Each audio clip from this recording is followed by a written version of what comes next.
Fall River City Council Committee on Finance will now be called to order. Madam Clerk. Councilors Kadim? Joseph Kamara? Here. Stephen Kamara? Here. Kilby? Here. La Liberty LeBeau? Here.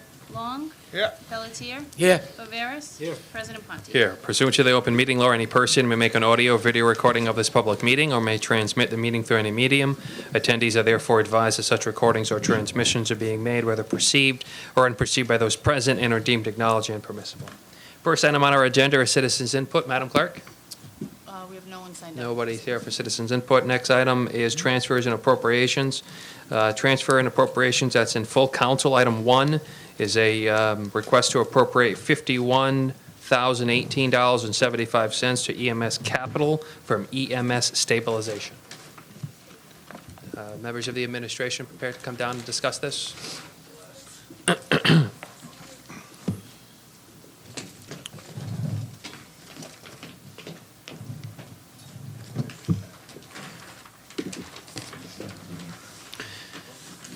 Madam City Administrator, Mrs. Sahadi, welcome.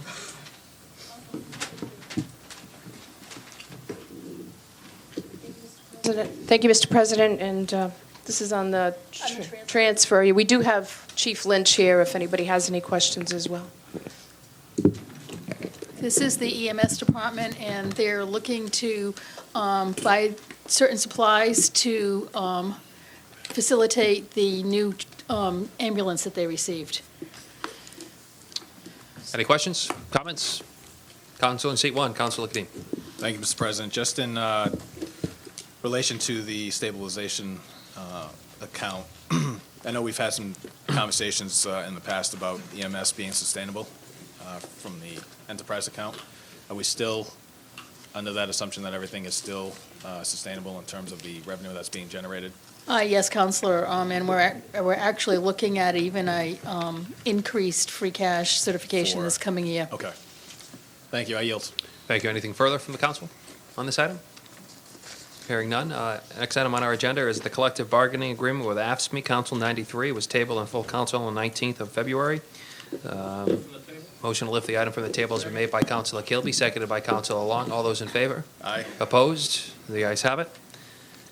Madam City Administrator, Mrs. Sahadi. Yes, Council President. So after the last meeting, we did have the opportunity to go back and really define the amount of the cost of the 3-year contract for ASME. We looked at each of the individual departments and broke it down even further so that we would have the proper answers for you this evening. The 3-year contract increase is approximately $1 million. It's $374,000 in year 1, $405,000 in year 2, and $242,000 in year 3. And that really goes to the steps and the individuals when they reach the step. And that's all assuming the current workforce. As you know, that current workforce may or may not be in place 3 years from now. We then took that information and we drilled it down to the individual departments and then compared it to the fiscal 2019 budget. Because as you know, in 2019, we did include a 2% increase across the board for all of these departments. So without getting into the minutia of the numbers, we did look at the ASME clerks, if you will. Those clerks will be getting an increase. That increase was 100% budgeted in the 2019 budget, so there's no differences there. As for the dispatchers or the signal operators, we're looking at an increase, an overall increase of $138,000 for their salaries.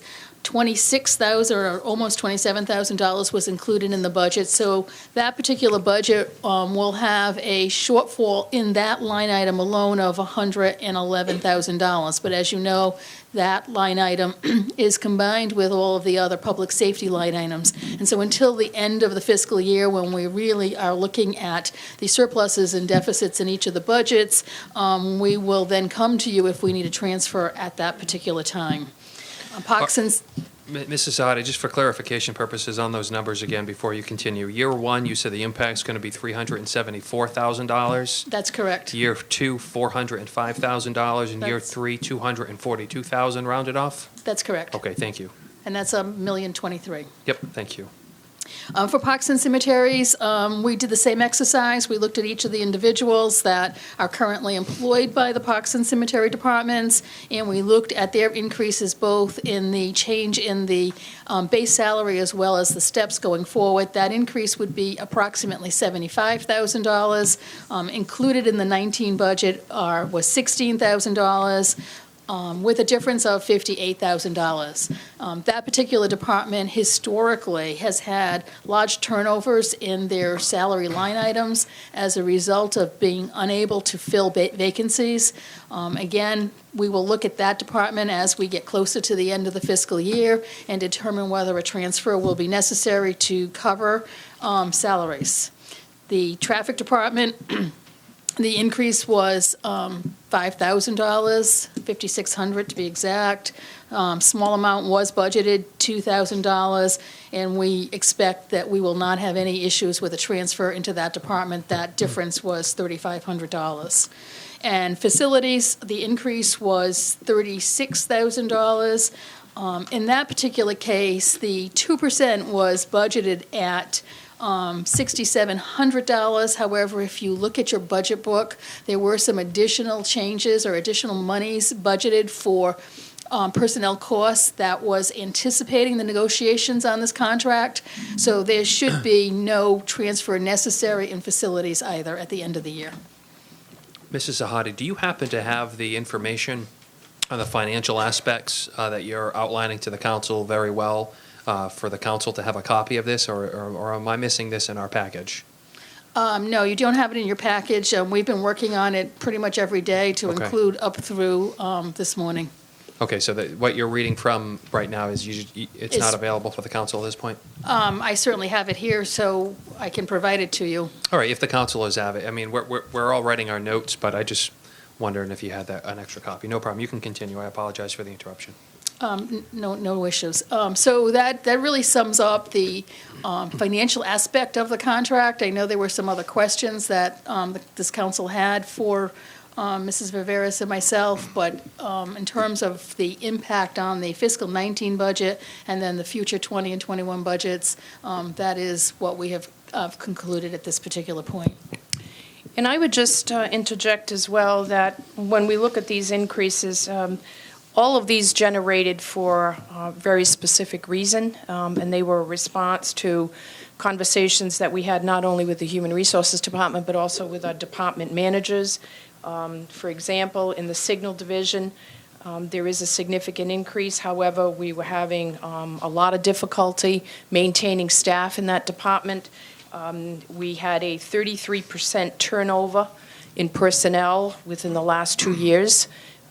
Given it's a public safety role, given that there's training required for that kind of a position, we were concerned that the turnover was not really facilitating the proper public safety. So again, the increases were necessitated in order to try to create some stability within the police dispatch department. Additionally, the next one that is higher up is Parks and Cemeteries. We were attempting to establish pay equity within that department. At the present time, prior to the contract approval, the Parks and Cemeteries laborers earn 13.34 cents per hour. The same position in DCM, which is under Teamsters contract, doing essentially the same skills, and we actually compared the job responsibilities in the two. In DCM, the labor is at $17.34. So there's approximately a $3 differential for employees doing essentially the same job. So there was an effort there to try to establish some pay equity between those two. You have increases in water maintenance that's showing. I don't know that Mrs. Sahadi mentioned that one. It's fairly small, but again, Mr. Sullivan is having difficulty maintaining qualified employees, and so there was a necessity to make adjustments. So Mr. Gallagher in facilities was trying to add licenses and to compensate to try to upgrade the skill set. So there were a variety of factors that went into this contract, but as Mrs. Sahadi has explained it, we're reasonably comfortable that the increases for the fiscal 2019 budget will very likely be absorbed, if not in total, almost totally, within the current budget. And certainly, the FY20 and FY21 numbers will be budgeted in their respective budgets. So we are comfortable with the city's financial ability to absorb the contract increases. All right, thank you, Mrs. Viveris. Before I recognize my colleague in seats 7, I know Councilor Kadima at our last meeting raised some concerns with respect to some of the verbiage in this collective bargaining contract. Has there been any changes or amendments added to this in terms of language? I know specifically his concern was some of the comments with respect to discipline and warnings. Has there been any changes to that at all? Actually, Counselor, we did check with legal counsel and also with our union representative. Everyone is comfortable that they understand the intent of the language.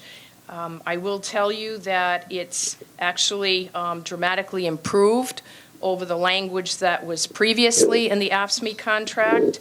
And that language specifically had stated that when an employee had completed 2 consecutive years of service incident-free, said employee personnel file shall be purged of all disciplinary actions. That was in the previous contract. This contract, again, is speaking specifically to the necessity to allow an employee, if they have 2 years of good behavior, we'll call it, for the same disciplinary measure, that we will essentially start the disciplinary process over again. And we did check with our legal counsel and union, and they're confident that while the first sentence may seem unclear, if you read the full paragraph, it's clear that it's addressing, it would have to be the same disciplinary matter. And the only way that it would influence a recent infraction of the same type would be if the original infractions rose to such a severe level that they necessitated suspension. So we did go through the language, and we could certainly tweak it. Everyone's in agreement with the intent, but we feel it's far better than the language that it replaced. Council in seat 7, Councilor Pelletier. Thank you. Kathy, you don't sit on the negotiations, do you? I do, You Councilor. do? Good.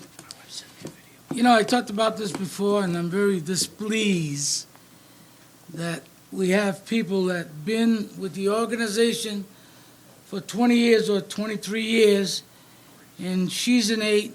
How many 8s do we have in the city? Clerks? I don't know if we have that number with us, Councilor. Not a lot No, of no 8s, kidding. and very That's few the point. 7s, very few That's the 7s. point. I talked to the mayor, I talked to you, and I'm going to name it tonight, Judy Chippendale. Hard worker, the male person, let me tell you, that's not an easy job. All the time, I ask and I ask. I don't know what the problem is. I don't know if it's the mayor, you, or HR, whatever. What's the problem? We just spent over $1 million. She's been there 23 years trying to get a little more. She wants just a little more. And she feels there's something there that nobody, they just don't want to give it to her. I mean, I asked very nicely, many times, nothing at all. Nothing for no reason. Even if you give her a reason, listen, you're a lousy worker, you're this, you're that, you're not going to get it, we don't like you, you didn't vote for the mayor, whatever the case may be. Nothing at all, no personal satisfaction for her or me. I think it's wrong what they're doing to the people. If they're an 8 and they've been here for a while, most of them are all 9s, bring them up, bring them up. I shouldn't have to hear this. Common sense. Let's do the right thing. It's too late. Should have been done before. And then, you know, down the road, maybe she won't stay. The other thing is the inspectors. Okay, Council, could I address that point? Yes, and then we'll be absolutely. happy to move along to the other one. So, as you're probably aware, the collective bargaining process is one where, you know, the city has a certain amount of requests that they make, the union has a certain amount of requests that they make. But the union contracts are very clear that to move from one grade to the next, it comes with additional responsibilities. So an individual who is doing essentially the same exact job they were doing 10 years ago is not going to see a grade change. They will see step increases if there are any available to them, which in her case, she's probably exhausted. She's probably at the top step. But I will tell you, as much as I'm really not able to get into the particulars of the negotiation that transpired for this last contract, I will tell you that those issues were addressed, and the city was not able to reach agreement with the union regarding those specific positions. I can tell you, Mrs. Sahadi knows, I mean, we went through some exercises, very involved exercises as to what increases might do and how they would affect the budget. It was a very exhaustive process. We actually looked at other communities. We checked New Bedford, Taunton, for similar positions. We tried to look at it from that perspective. But at the end of the day, the negotiation regarding those increases was not successful, but we did try. What a line, really. What a line. 22, 23 years, you're not going to move up, you're not going to move up. That's baloney. You're not taking care of the people that work for. Some make good money, all well and good. But you got the bottom, they're at the bottom, and they stay there. You ask, but you don't get. That's not right. That's not right. The Board of Health or the health inspectors, here's another case. They're on call. They're on call. They're going to check, make sure the people get their licenses and any food-related thing. They got to check out all them particular things. Well, I'm to understand that these guys are on call, and when they do go out, they get time and a half. On the weekend, they're on call. Or they know before the weekend that they got maybe the Liberal Club or the boat races or whatever the case may be. And they're out there. They're out there. And every time they go out, they've got time and a half. If they go out for an hour, 2 hours, they get paid 4 hours, time and a half. Well, you're telling them that, you know something, you're not worth it on a weekend. You can go out, stay home, or whatever the case may be. We need you. We want you to go there. But you're only going to get paid now for an hour or an hour and a half that you put in. Well, that's no good. You just took $4,000, $5,000, $6,000 a year off these guys. You think they want to do this? They probably won't want to do this. Whose fault is it? Negotiations, and they cut them down. That's not right either. And I know they're fed up. One guy says, I'm going to go back to nursing, I think, whatever the case may be. Why do we do this? You punish people, they've been here for a while, and then that's it. It's not right. It's not right. Things are not done right. Mrs. that Viveris, I'm sorry. Mrs. Viveris, maybe to answer Councilor Pelletier's question a little bit more directly too, have there been any individuals within the AFSCME union that have taken a tremendous pay cut as part of this collective bargaining negotiation? If so, how many?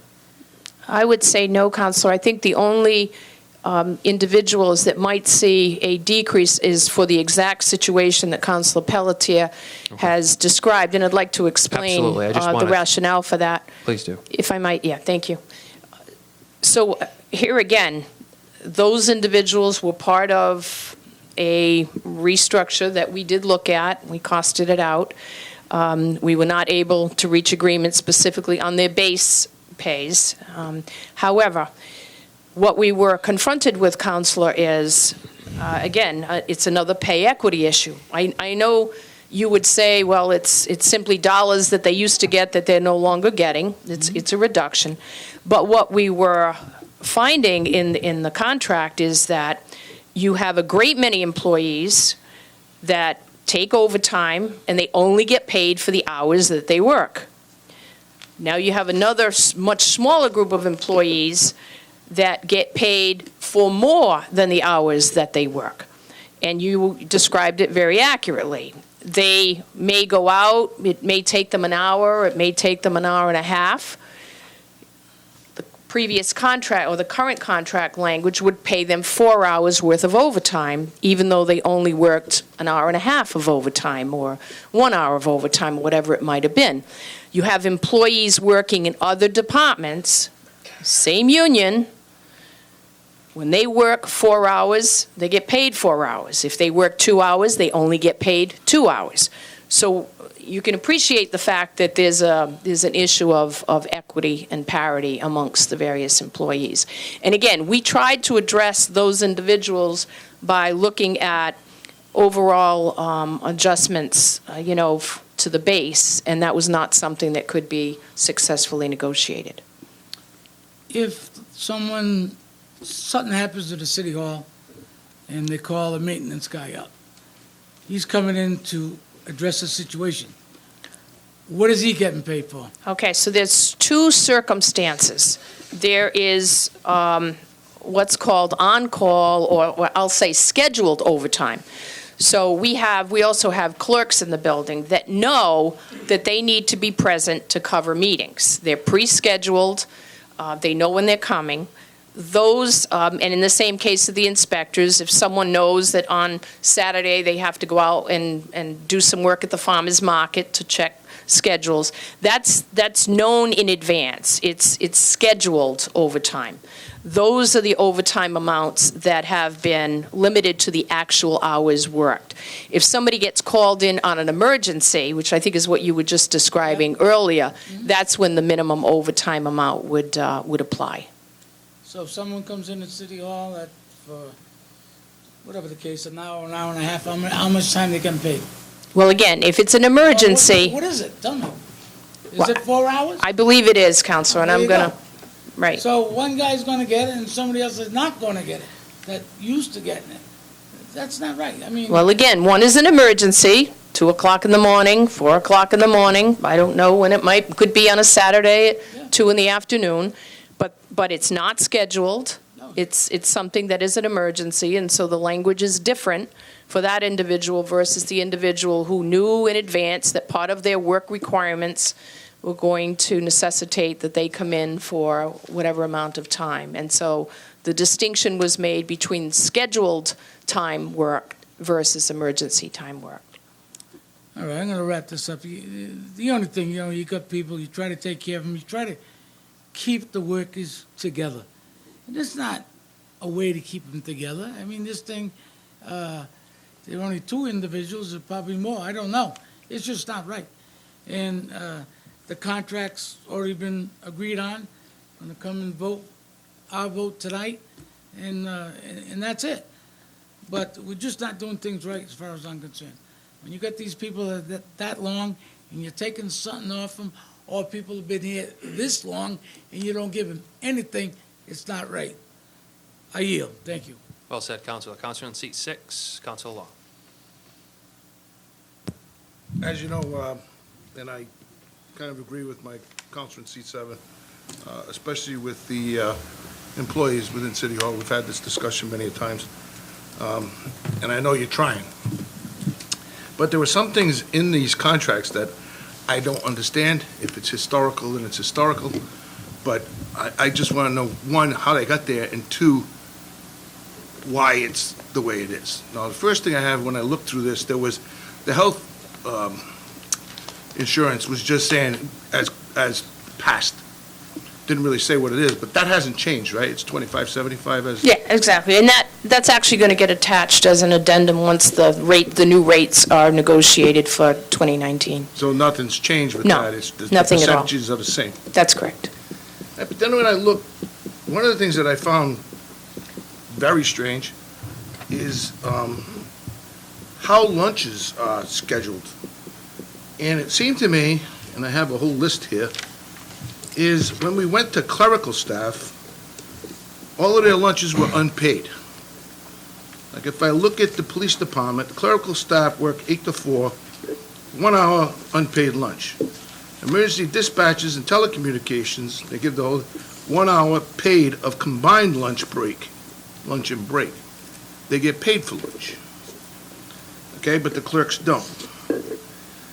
Okay, the police department mechanics, electricians, half-hour paid lunch. Traffic Division, clerical staff, 1 hour, unpaid lunch. Parking control officers, half-hour paid lunch. Maintenance crew, half-hour paid lunch.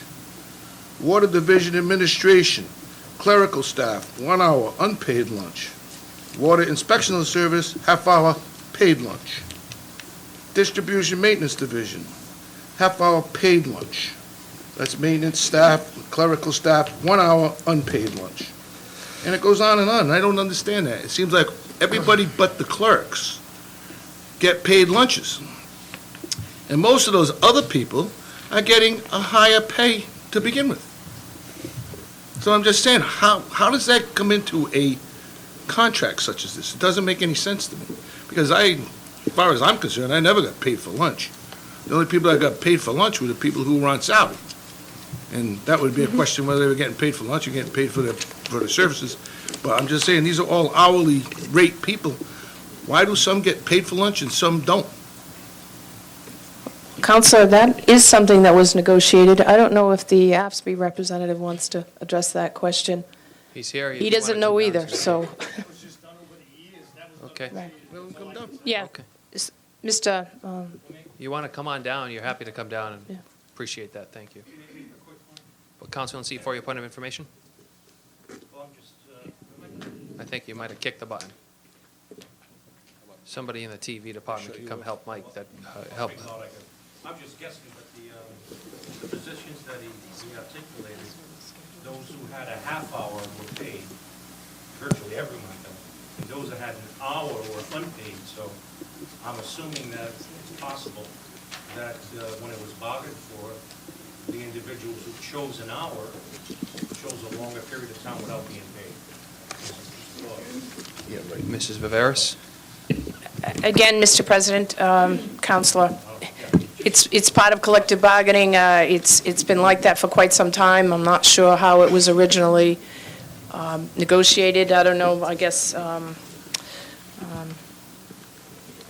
Okay, thank you. Council in seat 6, you have the floor. Thanks for your point of So information, Council. it's just something that, It's a valid question. that I noticed, and I'm like, all right, so now the people in the building have a 1 hour lunch, and I can see that because their department heads are here. They take a 1 hour lunch, they don't get paid for it, I get it. But the rest of these people seem to be out in the street. Who's watching them to see if they get their 20-minute, half-hour lunch, whatever? They can, so they've kind of got a more freer schedule, if you will. And we put right down that they're getting paid for lunch, so it really doesn't matter, I guess. But it just seems kind of strange to me. It just seemed kind of weird that it was in there. And how that got negotiated in, I have no idea. How long it's been in there, I have no idea. But I just noticed it, and I thought it was a little strange. well, and again, Counselor, I think most of the laboring positions are 40-hour work week, whereas the clerical are 35. So again, all subject to negotiation, why one versus the other. I don't- It was just. Scott strange. Tavera is here. He is the AFSCME regional representative for AFSCME, so I just wanted to introduce him to those of you that may not know him. Thank you for coming. No, but it just seems to me, again, when we come back to, you know, the people that I was concerned with, and I've talked to you many times, is the clerical staff within this building. They always seem to, I don't know, they always seem to come up on the short end of the stick a little bit, and it just, it bothers me a little bit. It doesn't bother me a little bit, it bothers me a lot. Then I go back, and here comes another sticky issue that I have with a lot of the stipends. Okay, we go back into the stipends, and, you know, we have licensed people that get a stipend, hoisting license, another stipend, snow is a stipend, backflow stipend, you know, we got tree stipend, we got Parks Department clerk, Cemetery Department clerk, Parks Department laborers, Cemetery Department laborers, stipends. Emergency dispatchers, again, stipends if they have their APCO med certification. And I get it. But my problem is that, are stipends included in salary when it comes to retirement and all that type of stuff? Yes. So, A lot of them are Still pensionable. not A lot of them are pensionable. a lot of them are pensionable, or we don't Yes. know which ones are and which ones aren't? We do know which ones are and which ones aren't. We can certainly get a listing for you. Some of them actually go over to the retirement system for review before the determination is made, but there are quite a few of them that are pensionable. And just as a note for that, Counselor, and you'll see it in this contract as well, there's been an ongoing effort to try to incentivize employees to get additional licenses and additional certifications. And you see it, we have them here, we're giving stipends as you refer. In some cases, they're pay changes. And it's being done, again, to try to incentivize those that are willing to get the additional licenses and education, et cetera, but allow those that do not have those licenses to remain at the current base rate. We don't feel it would be beneficial to require everyone to get a certain licensure, depending upon the job that they have. Obviously, some jobs require certain licenses, and then that is mandatory. But for the others, we don't want to penalize someone that doesn't want to get a license. We want to incentivize the person that is willing to get the advanced license, and that's how they're generally utilized in the contracts this way. And it's also a way for us to, specifically, Mr. Sullivan has done a lot of work in the water division to try to upgrade and be able to compensate people who get additional certifications. We did it in the AFSCME contract as well for mechanics. So we're trying, again, to try to upgrade the skill sets that are available within the city. I can appreciate that. We want to get the best we can and give people a chance to aspire to better jobs, better pay, that type of thing, and I kind of agree with it. But some of these things, I don't understand how we make a differential between who gets it and who doesn't, because some of them I just don't understand. I mean, if we get the clothing allowances, and I go through it, and I'm like, police mechanics, electrician, fire mechanics, minimum housing inspectors, code enforcement inspectors, parking control officers, traffic maintenance employees, junior civil engineer, facility maintenance staff, water distribution maintenance division, water treatment staff, water service inspectors, parks department staff, cemetery department staff, they all get $600 in clothing allowance. Well, who's left after you come down with this? Who's left?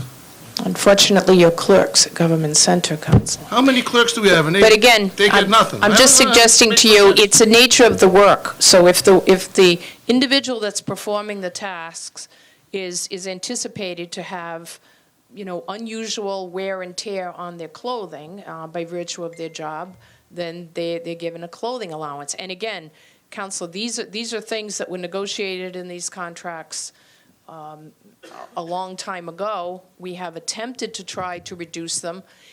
In this particular contract, there was an on-call phone stipend that was removed because the policy changed. There was a vehicle stipend removed, fortunately, because the council did approve the purchase of vehicles for that department, so that went away. And even the clothing allowance, we are looking at perhaps trying to standardize and create uniforms, and so that'll all be... That would be my next question, because I see a lot of people walking around, and they will have a City of Fall River jacket, but that jacket is not part of their clothing allowance. They get that through the city. Is that correct? No, most all of those are purchased by them. With clothing allowance? Yes, and in fact, the custodians, again, he has an option of, he has someone that prints his logo that he designed on his shirts, but he purchases those shirts himself. Okay. But we are trying to standardize the uniform appearance of the municipal employees, and additionally, we are looking toward OSHA standards that, as you may recall, take effect February 1. Municipalities are now going to be subject to OSHA standards, so there's certainly going to be clothing requirements that are going to have to be addressed and have to be acknowledged by the employees. So we are looking at providing some of those That's all I bring things. this up for, is I'm not trying to embarrass anybody or anything. I just like to see something that's a little more straight across the board. Everybody's treated the same way, because when you look at it, it just seems like it's so, it's almost arbitrary as to whether they get it, whether they don't. I understand somebody with education, licensing, that type of stuff, that makes a difference. I get that. But there's also a lot of others that you just go, where did that come from? And I guess it just gets negotiated in, and all of a sudden, 10 years later, you're looking at it and saying, where the hell did this come from? So it's some things that I'm concerned with, but for the most part, I appreciate the efforts. I appreciate you coming down and tell us what the financial impact is. And I appreciate your hard work. So with that, I yield. Thank you. Councilor in seat 2, Councilor Kamara. Thank you, Mr. President. Mr. Veras, what about the clerks that move from one department to another to help out different departments? Are they going to be doing that anymore? I know that's- No, Counselor, we did remove the language in the contract. It had been negotiated on a prior contract that approximately 35 clerks in the government center would receive 2 personal days for the ability for management to assign them on a temporary basis to other tasks. I'm told that it would come from any one of a number of departments, and specifically the switchboard, I know, was challenging at a time. But other departments, if there's a shortage, someone calls out sick, and they, so what was happening is they were being asked to float, is how they were referred to. We have found that in recent years, there has been virtually no floating going on, in large part because the department managers really can't afford to allow a clerk to leave their department and the tasks they're performing to go to another department. When it was happening, they weren't trained to do the work of the department where they were floating to. They were simply someone who was able to answer the phone and maybe take a phone message or whatever, but they didn't have a knowledge of the department they were going to be really productive. It was simply just filling in. So when we looked at it for the past, I want to say as much as 2 years anyway, we weren't using it at all. So no one's floating? No one was floating at all, and yet the individuals were still getting 2 personal days every year because of the language in the I contract, was so, under the impression that they were floating. pardon me? I was under the impression that they were floating, Yeah, me too. That they, that they were moving from department to department to help out. no, it was rare, definitely rare. And what's happened now is, case in point, if there's a vacancy at the switchboard now, someone from the MIS will go down and fill in, and that's within the department, so I'm not- clearly, But I'm not talking about the switchboard, I'm talking about the treasurer's office. I mean, there's been no floating at all last. I'm not familiar with any, Counselor. I can certainly check if, but that's what I was instructed, and Scott, right? As far as I know. We were told it wasn't being Because utilized. I've sat here long enough, and I think we've all agreed that our clerks make a lot less money than clerks over in the school department, for instance. And a lot, we've talked about trying to up their salary. You said earlier that it just couldn't happen through negotiations.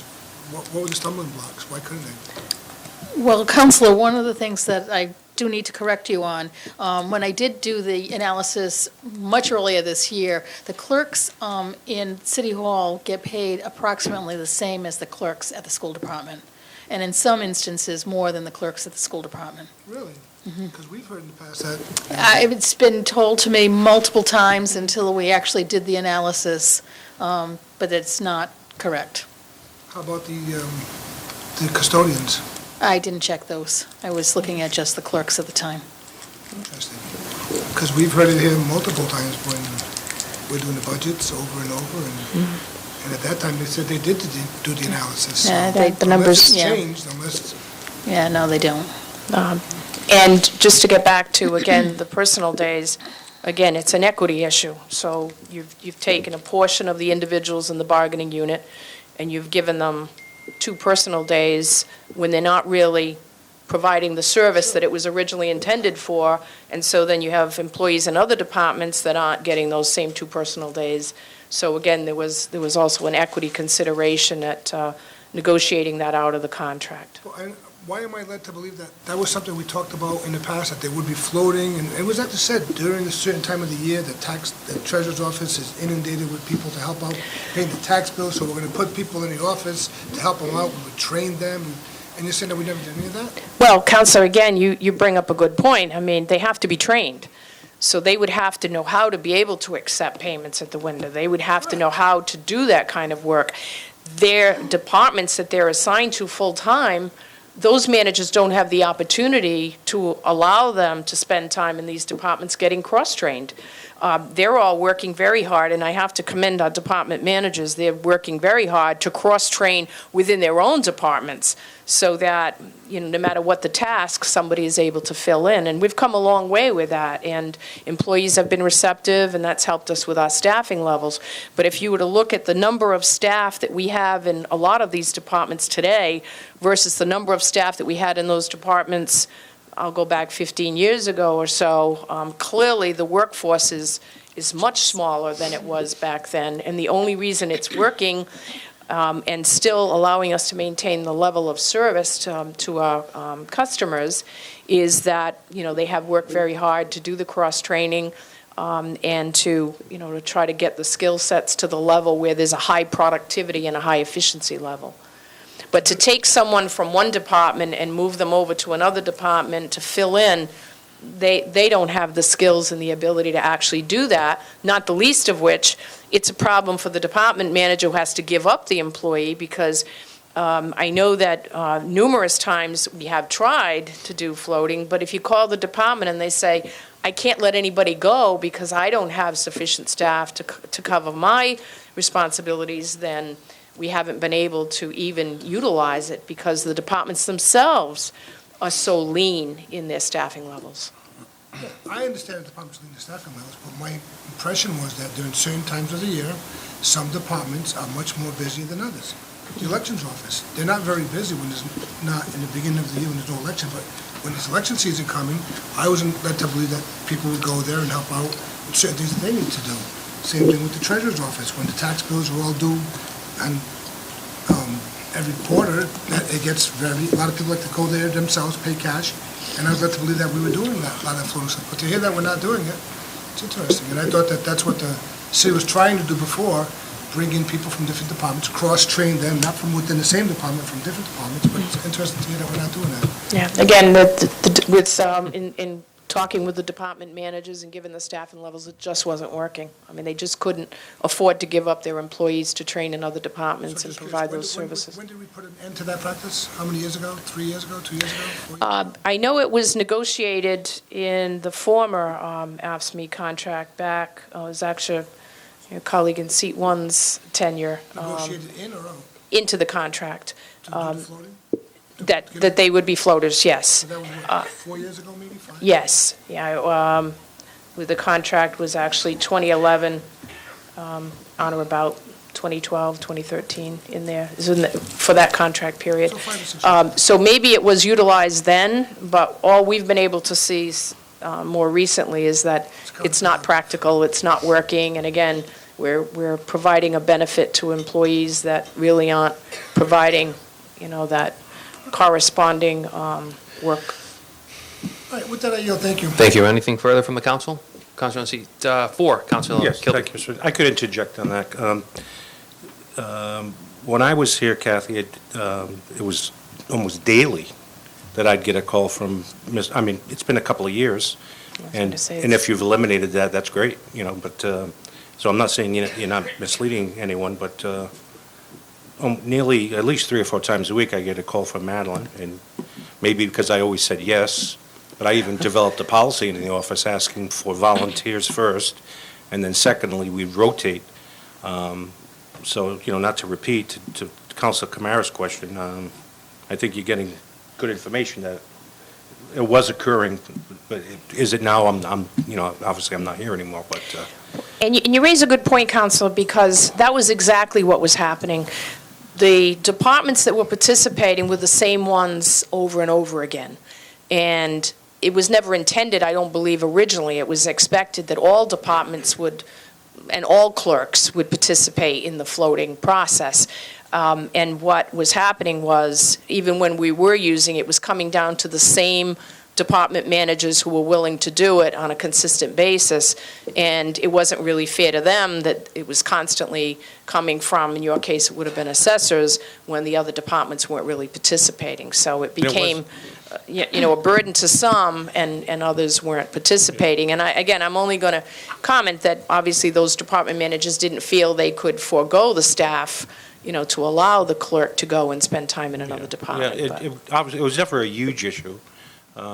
Actually, some of the people I supervise actually enjoyed the change of scenery somewhat. They go up to legal, and when we were instituting the trash fee, Department of Public Work was inundated with new requests and calls and different things. So, well, I'm glad to see it stopped because, as you said before, we want people trained in those particular offices to know what their duties are and to be able to respond to constituent services. So, okay, thank you.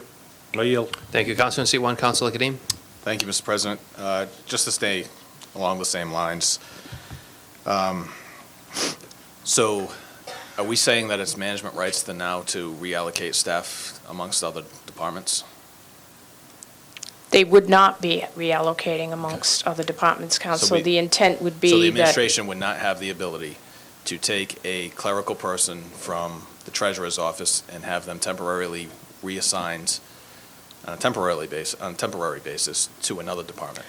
I suppose from a management rights perspective, that might be a possibility, but then I don't know whether that would be a grievance, allowable for grievance purposes. The union would have to comment on that. I would say in that respect, Councilor Kadim, it would probably be negotiated.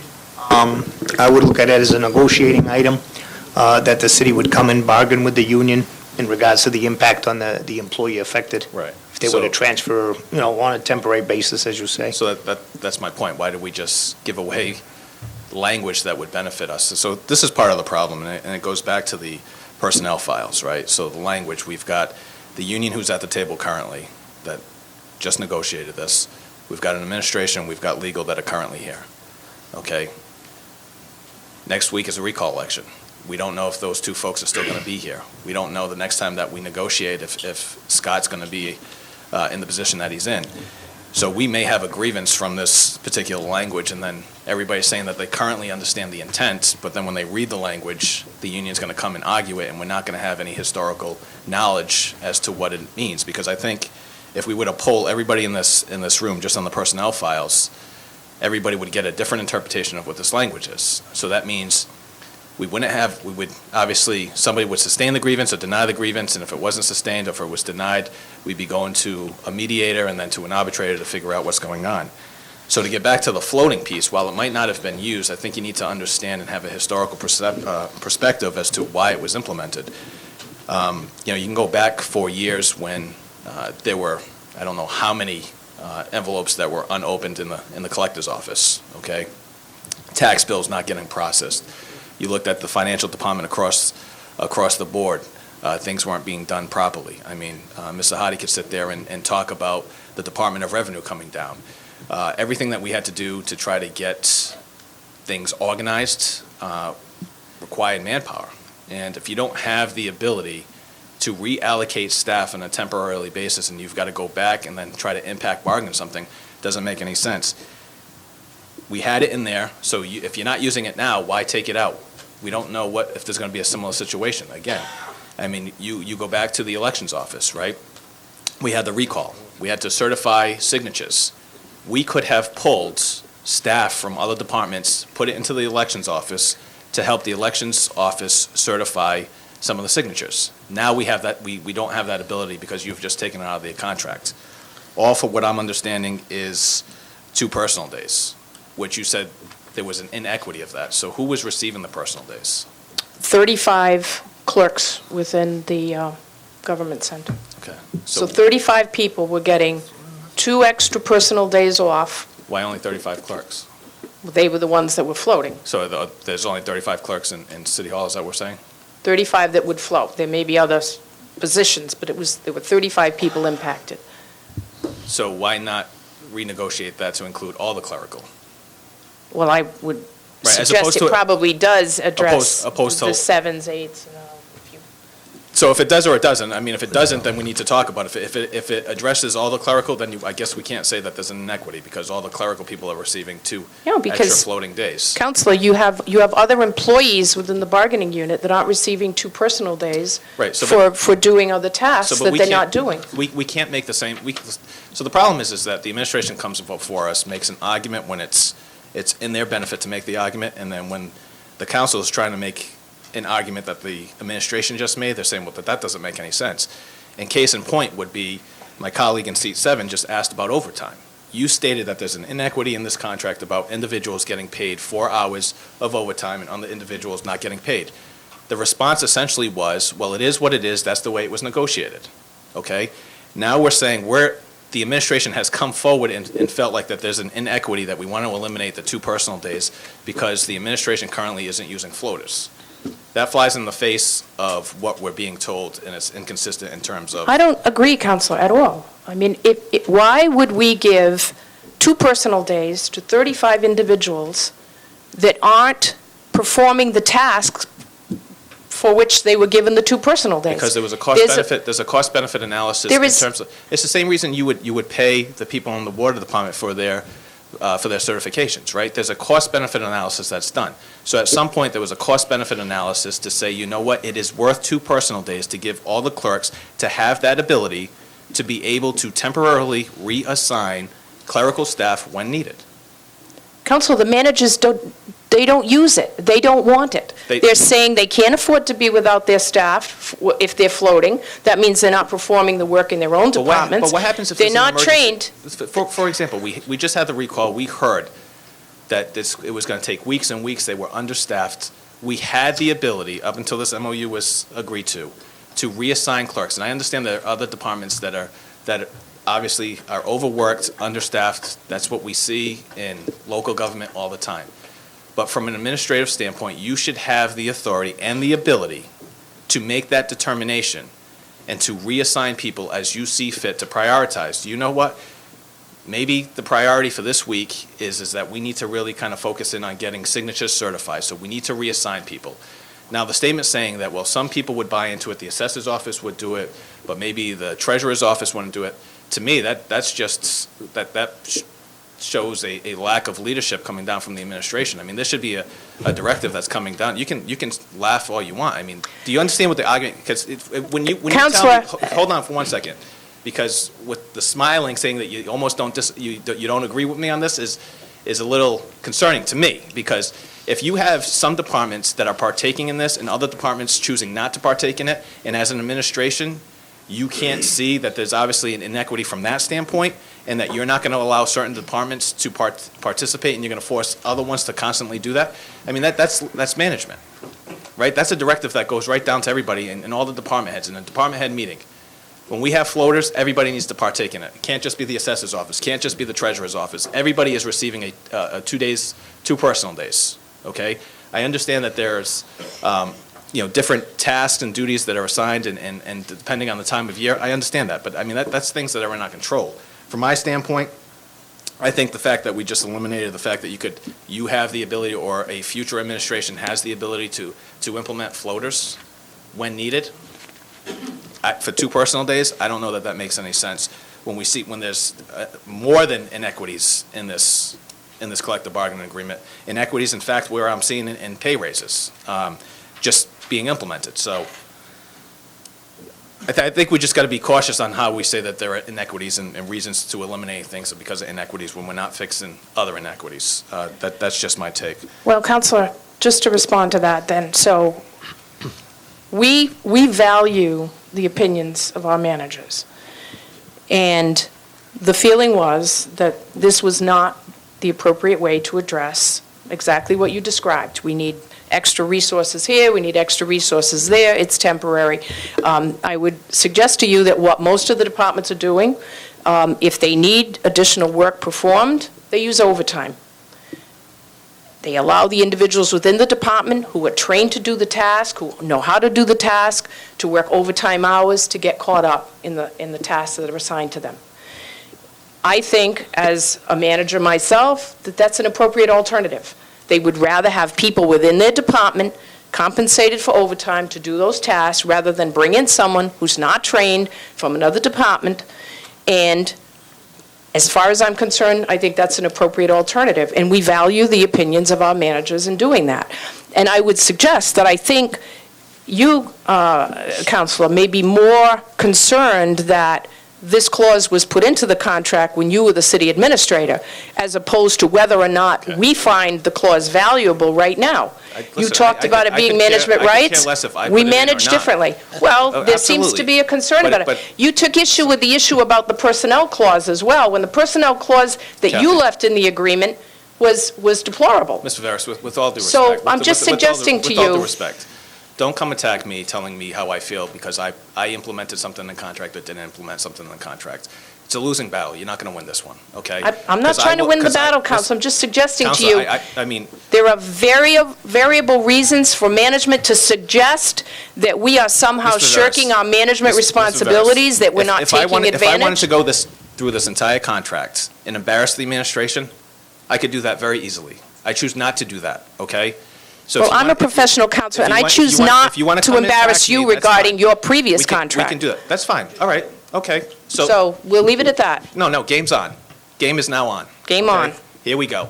So let's talk about this administration. No, we're not going to stop. I've got questions, legitimate You have the questions. floor, and I'm going to Counselor. ask legitimate questions that I've bit my tongue on, and I'm going to get answers. I'm going to wait until I get the answers that we need to hear. You have the floor.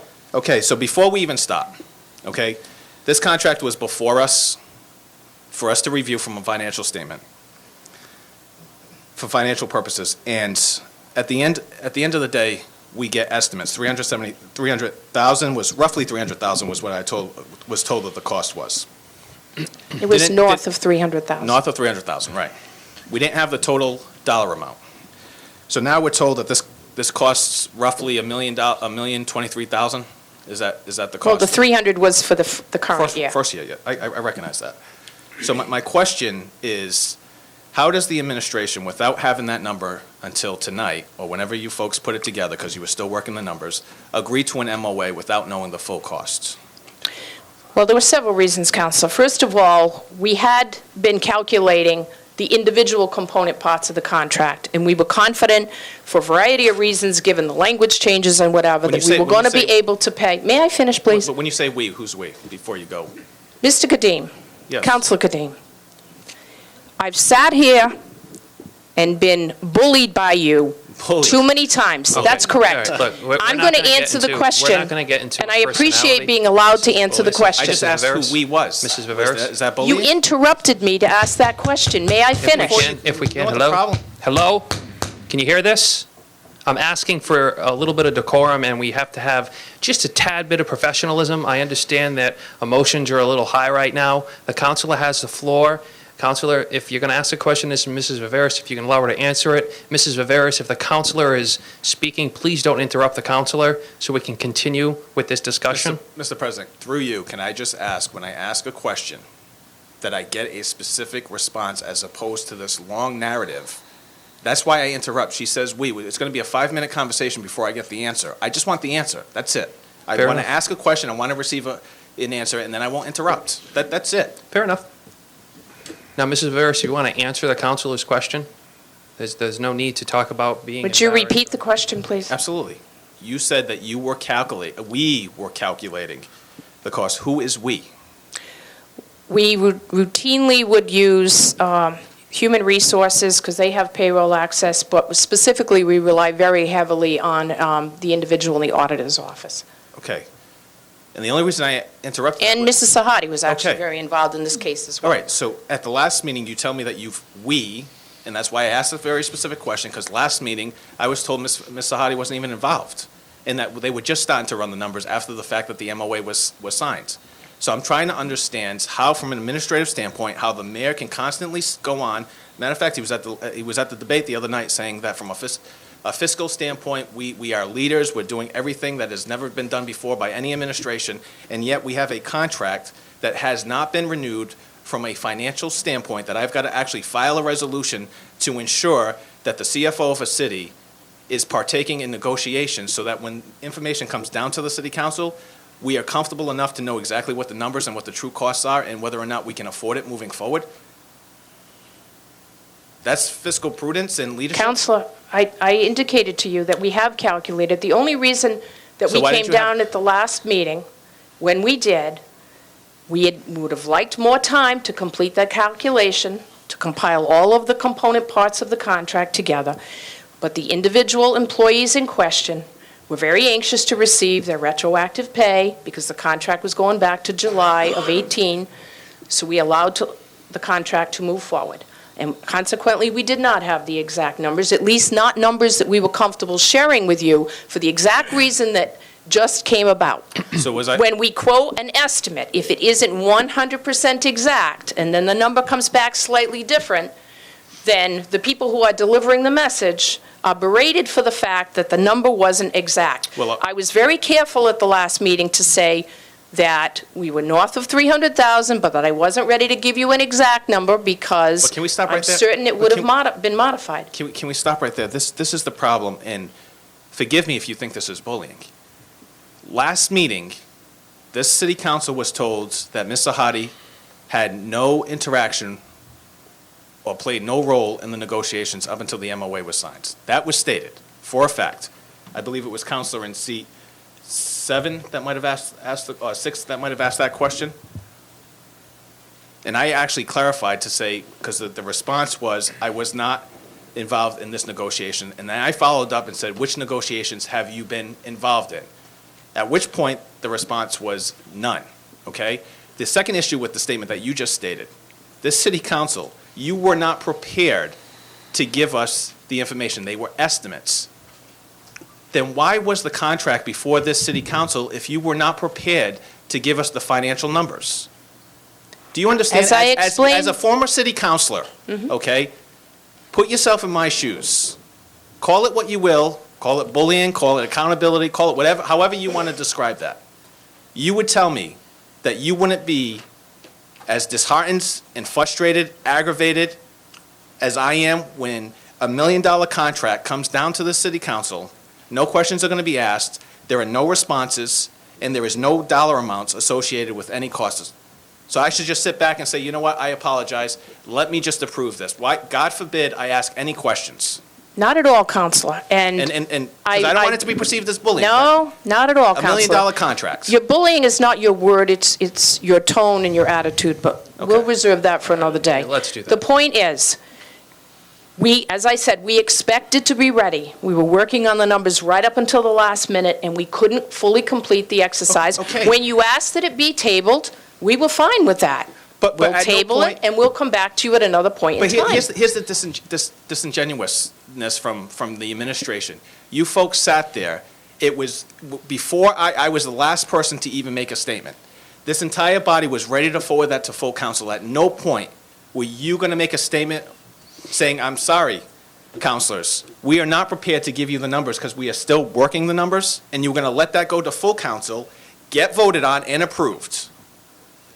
As I stated, Counselor, last week, and I'll say it again, the administration, and I stated it at that time, the administration was comfortable that we were going to be able to absorb the fiscal impacts of that contract in both the current fiscal year and future fiscal years. Okay. So we were not in any way putting this council at risk by asking them to approve something that we were not confident would be fully financed. And that is the responsibility of the council, is to be sure that it's fiscally responsible. It was negotiated. The council doesn't have the ability to negotiate contracts, but simply to assure that the financial aspects of the contract can be met. And I represented to the council at the last meeting that that would in fact be the case. But how can you make that determination when the CFO of the city has not partook in any negotiations, you did not have the numbers for us, you couldn't even tell us that it was $1 million, you said it was north of $300,000 for year one, you didn't know the total cost because you were still running the numbers, but you're sitting there telling me that we had a negotiations and the administration was fully confident that it was sustainable and we could afford it in years 2 and 3. Yes, How? because we didn't use, actually, and Mrs. Sahadi was involved with some of the calculations with the contract, but we do use the individual in the auditor's office who has access to the munis payroll, and that's the individual we rely on consistently through all of the contracts. I brought tonight, we have reams of calculations that we do when we're doing our contracts, reams of paper. What will this cost? What will that cost? Mrs. Sahadi doesn't do those calculations. Those are reserved for the assistant city auditor, and she routinely calculates those. What we thought we were going to have ready At that point, we did not have ready, and I acknowledged you've motioned to table. We were fine with that. We came back tonight, and we have the exact numbers calculated for you. I respected your ability to ask for more time. We thought we would have the numbers that night, but because they were not ready, the council exercised its rights, and I'm fine with that. But I do want to ask you, Counselor, so did you routinely bring down your collective bargaining contracts for approval by the city council when you were city administrator? What's that No. going to do with it? Well, it has So- everything so to now- do with it now I'm gonna be because- I believe, questioned? I Mrs. mean, Viveris, I believe it What- was just recently. Massachusetts, we are Mrs. Viveris? required, Mrs. we are Viveris? required. Well, I think, Mr. President, it's important to know this. Mrs. Viveris? We're Mrs. being Viveris? criticized Mrs. for Viveris? trying to accommodate an employee group that is anxious to get their retroactive. All the other contracts that came down to you were fully calculated. You had all of the numbers for all of the others. This was the first time we were trying to accommodate those employees. And this to was the first suggest time? that we were remiss in our responsibility, when the fact is that you never came to a city, you're criticizing us for not having perfect numbers on one contract, when the reality is, when you negotiated contracts, you never brought any of them to the city council. Mrs. They Viveris? never got any information. So I consider it a double standard. Do you? It wasn't Okay, necessary well, for you. We're here's where we're trying to gonna go. comply, Mrs. Viveris? and we're being Mrs. criticized. Viveris Do you and have- do Council? you Yes, Mr. President, any I'm other going to contracts that allow you- the council to speak. Do you have any other contracts that you want to question me on? All right, here's what we're not going to do. We're not going to go backwards because as of right now, we're not getting anywhere with this discussion. I would have to say, though, I that... still have, Mr. President, I still have the floor. You still have the So floor. I will- Let I me will- just... Let me with all due respect, just let me finish, hear me Counselor. out for a second. I do have the floor. I am a city councilor. I'm asking the administration questions. At what point do we get questioned by the administration? I was going to make that comment. So first of all, a couple of quick things. Let's just take a step back for a moment and remember that the counselor has the floor. He's going to continue to ask his questions until he yields the floor. I'm going to ask that between the both of you continue to have the utmost respect and professionalism and decorum that is asked for of everybody who speaks in this council chamber. In addition to that, what has happened many, many years ago under prior administrations, the Carrera administration, the Sutter administration, the Flanagan administration, have absolutely no weight at this point where we are at today. The counselor is asking questions, Mrs. Viveris, of you that are valid questions regarding the financial impact, which you have just indicated is what the council's role and responsibility is. We were all aware, and I think you've clearly admitted, that this administration was not prepared to financially give the financial numbers the last time. So we'll move on from that aspect. We don't need to go backwards in terms of what Councilor Kadim did when he was city administrator and collective bargaining.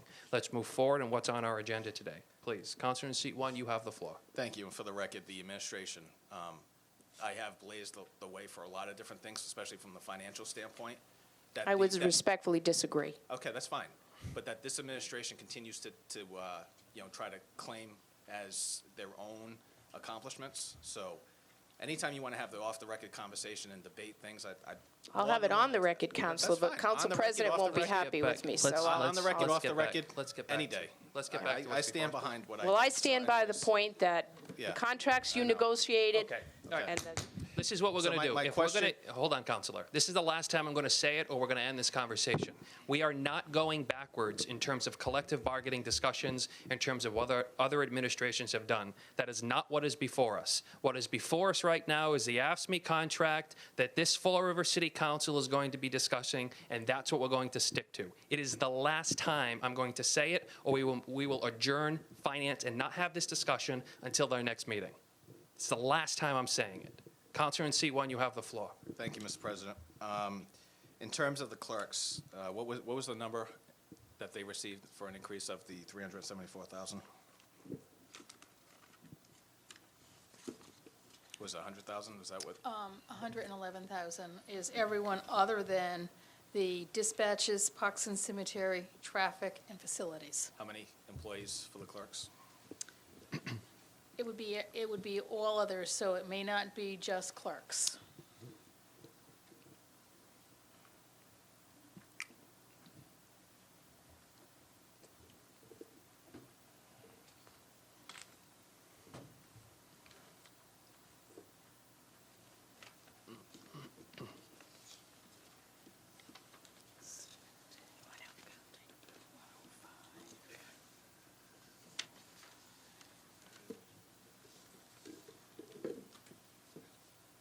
About 125, 125. How many in the approximately. Yeah, how many in the collective bargaining unit?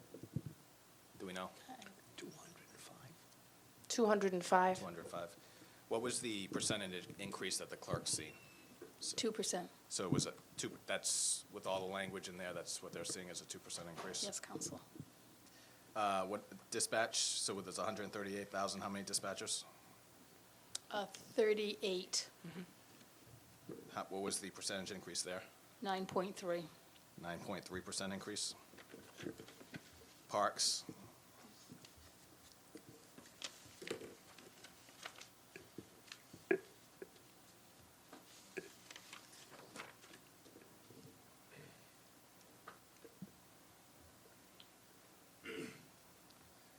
Twenty-one, What was the percentage increase? 9. That includes cemeteries. And that includes some, that was a 9.0%. That was a 9%. Yes. Traffic, 3, 3 in traffic or 3%?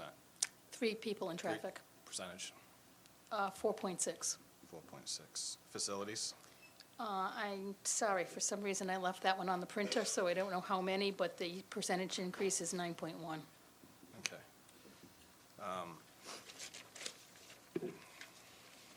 So when we talk about inequities, we got 125 people or employees that are only receiving 2%. And then we've got another 80 employees that are getting a 9%, or close to a 9% increase. This city council and this administration has constantly talked about salaries, cost of living adjustments. You know, some of our clerks living below the poverty line, okay? And we've got 125 individuals receiving 2%.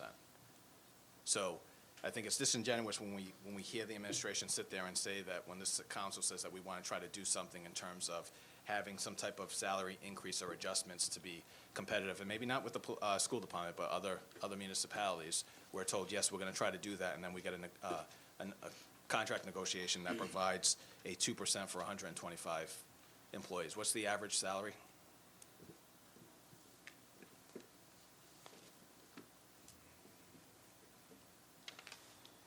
Or do you know what the average increase would be for the employees? Was come out to like $100 a year, $500 a year per employee? I mean, I guess I could do the math myself if.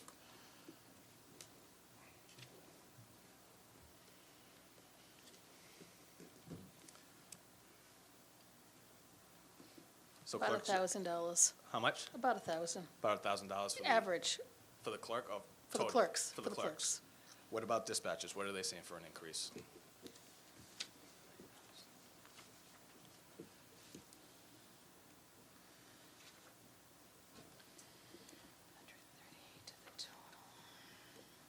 The majority of them are seeing about $3,300. $3,300 increase. And parks?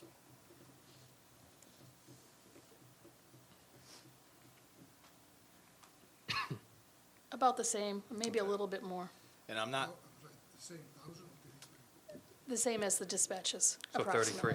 33? Approximately.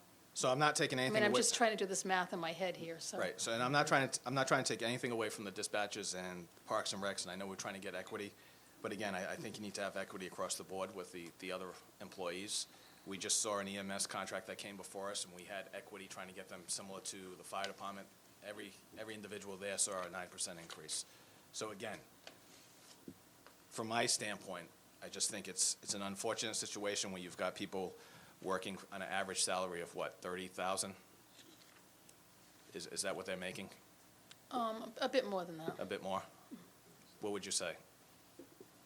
Well, I've got parks in front of me, and they range, the 7/1, 2000. I'm looking Talking for about the clerks. clerks. Oh, yeah. the clerks, I'm sorry. Sorry.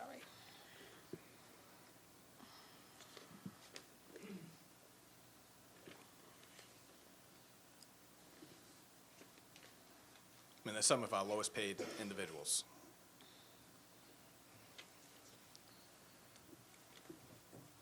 I didn't want to give you the wrong amount. I would say about 37,000. 37,000, okay. approximately. And that's not a whole lot, We've that's got not a whole, We've got a low end of 34,000, it appears, and we've got a high end of 60.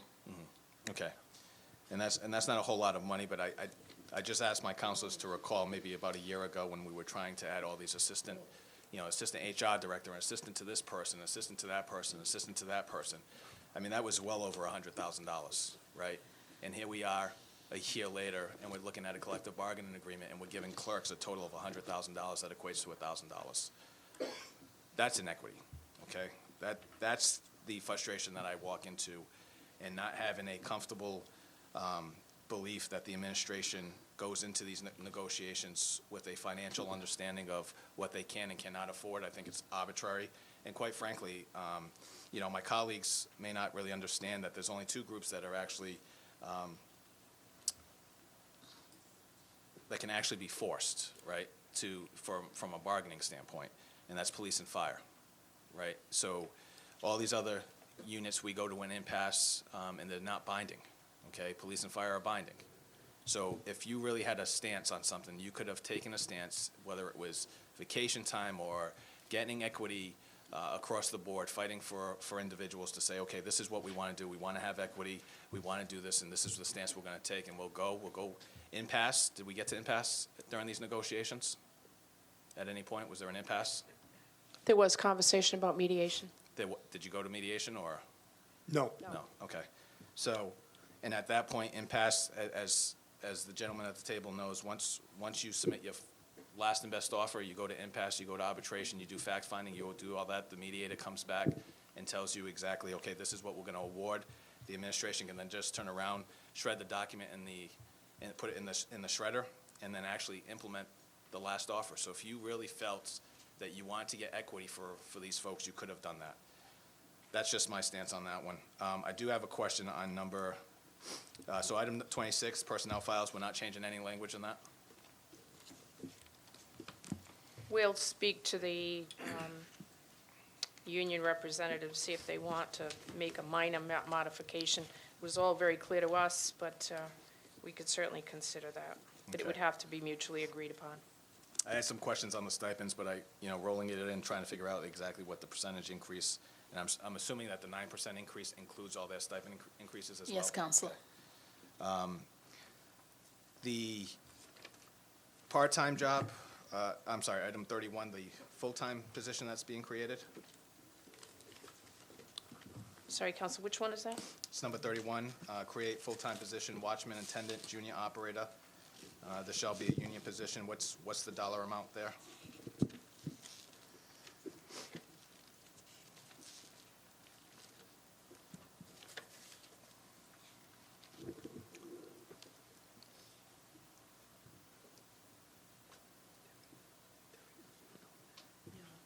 Yeah, Mr. Sullivan had requested this position. He is present and be happy to respond to you.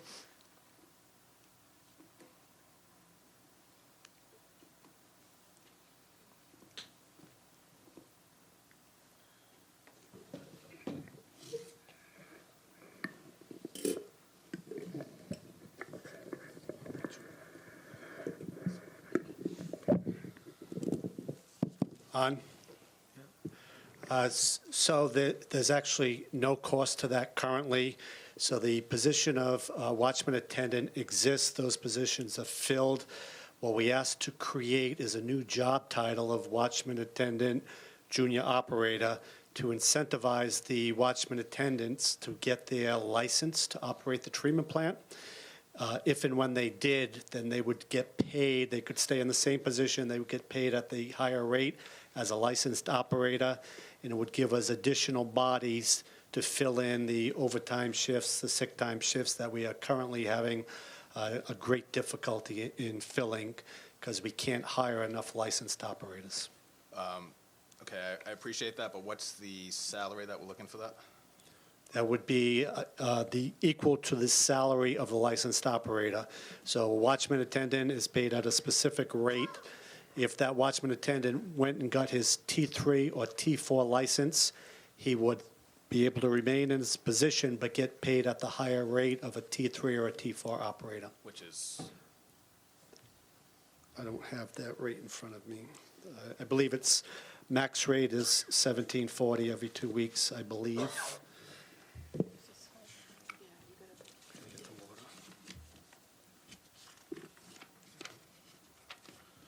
Okay, so a water treatment operator is paid at $18.70 every 2 weeks, T3 and T4. The contract, to add into that, adds for a T4 operator. It increases the max step. It adds a new step for a 2,084.33 every 2 weeks. 2,000, 2,084.33 biweekly. That's a new added step within this contract. The reason we're pushing for that, we, like many communities across the country, are having a horrendous time getting licensed operators. We are short now. We run into conditions where operators are forced to work 16-hour shifts. We have management staff filling in on shifts at the rates that we've been paying. We've lost operators, and we can't hire new ones in. That's why we added a new max step to attract additional candidates to those licensed positions. That's right, why, getting back to your first question, the watchman attendant / junior operator is another incentive to get our existing employees to pass that test, to give us additional licensed operators at the plant. We're in a really difficult condition at the treatment plant right now for qualified licensed operators. and the part-time water operator, that's new. So historically, for our shifts, we have 4 operators that cover 5 shifts a week. That's 20, there's 21 to fill. So the day shift, Thursday from 8 to 4, historically has had no one assigned. We either fill that in with overtime licensed operator, but there's so much overtime now, we're wearing the staff out, or our management staff covers that shift, which takes away from their management duties. So we proposed to have a part-time operator that would be assigned to that shift every Thursday from 8 to 4, again, with the hope that we get a licensed operator, perhaps a retired licensed operator, or someone that's looking for part-time work. He or she has that one shift that now we don't have to fill with overtime, and he or she, being a trained licensed operator, could also help us in filling the overtime shifts that we're having great difficulty in filling. Okay. With that, I asked my questions at the last meeting. I'm not going to be supporting this contract just because, number one, I have a real issue with the personnel file language. I disagree with the statement that's being made. I think there's inequities across the board when you're seeing various groups getting 9% and the clerks are only getting a 2%. From my standpoint, even if you gave them 4%, that at least gets them a $2,000 increase, somewhat comparable to the other groups in there. That's another $100,000 for year one. Short money in terms of everything else that this administration has requested in terms of salaries and things like that. So I won't be supporting it as one counselor. With that, I yield. Thank you, Councilor. In seat 3, Councilor Camara. Thank you, Mr. President. Well, I find all of the conversation enlightening, and I appreciate all the questions that have been asked. I do feel in particular, and I think this may be true of others that aren't asking a lot of questions, I didn't intend to ask questions, is I appreciate the responsibility that is assigned to the administration and to the union to do collective bargaining. This is not where collective bargaining happens. We don't get down into the specifics as to what percentage one individual is getting versus another. That's all part of a collective bargaining process.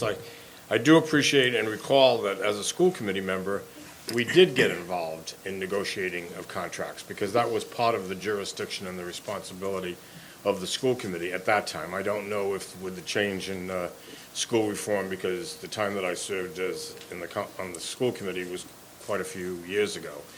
But we were directly involved in negotiating contracts. We often would go into executive session to talk about some of the very specific things that we've talked about tonight.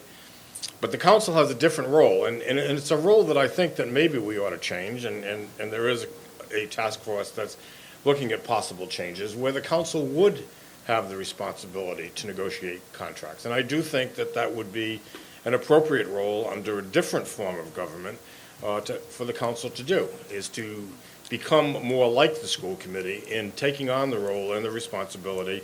And I think with that would come, although interestingly, when talking about increases in salaries, I think the last time the city council got an increase was about 12 years ago.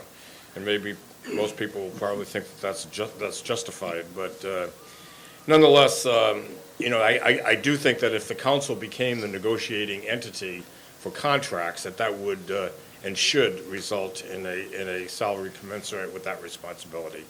But I'm prepared to support the work that's been done, because I do appreciate the collective bargaining process, and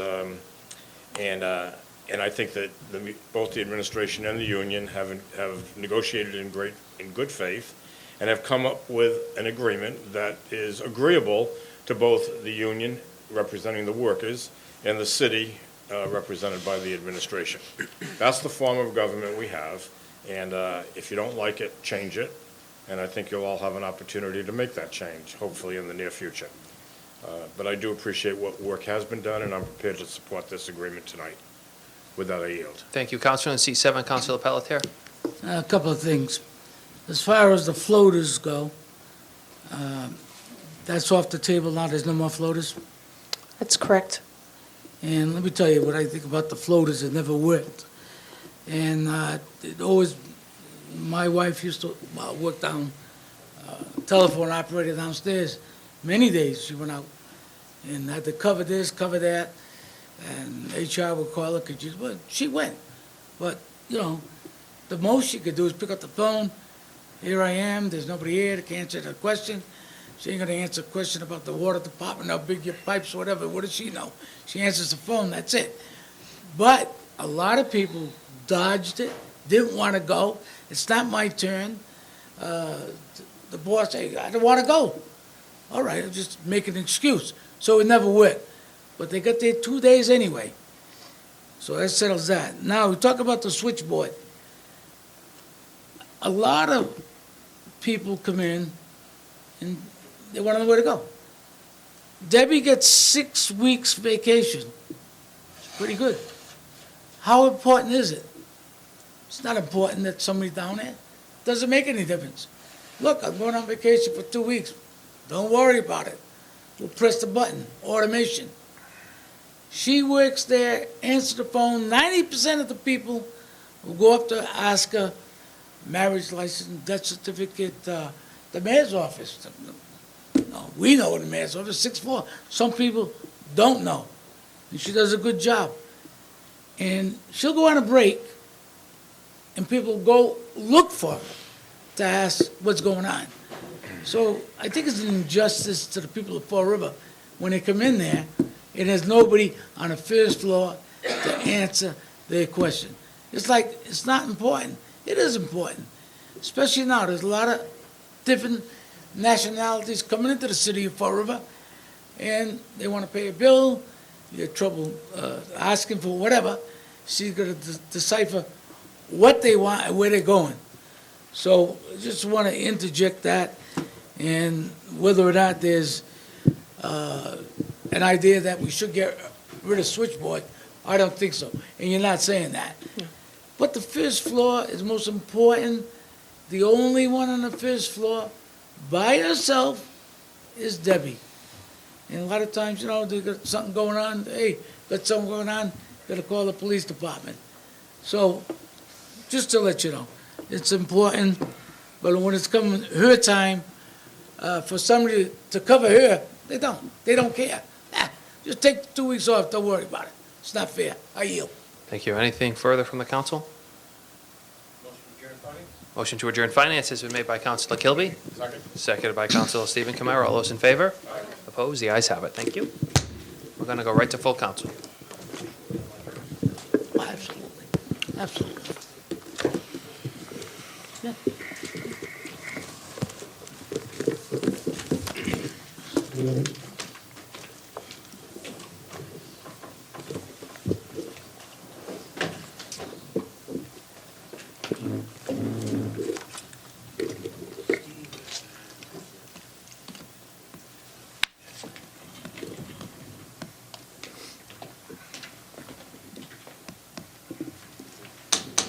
Fall River City Council meeting will now be called to order. Madam Clerk.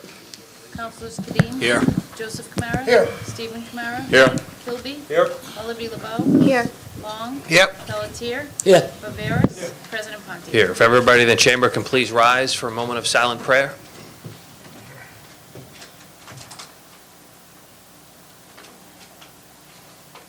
Thank you, and a salute to the flag. I pledge allegiance to the flag.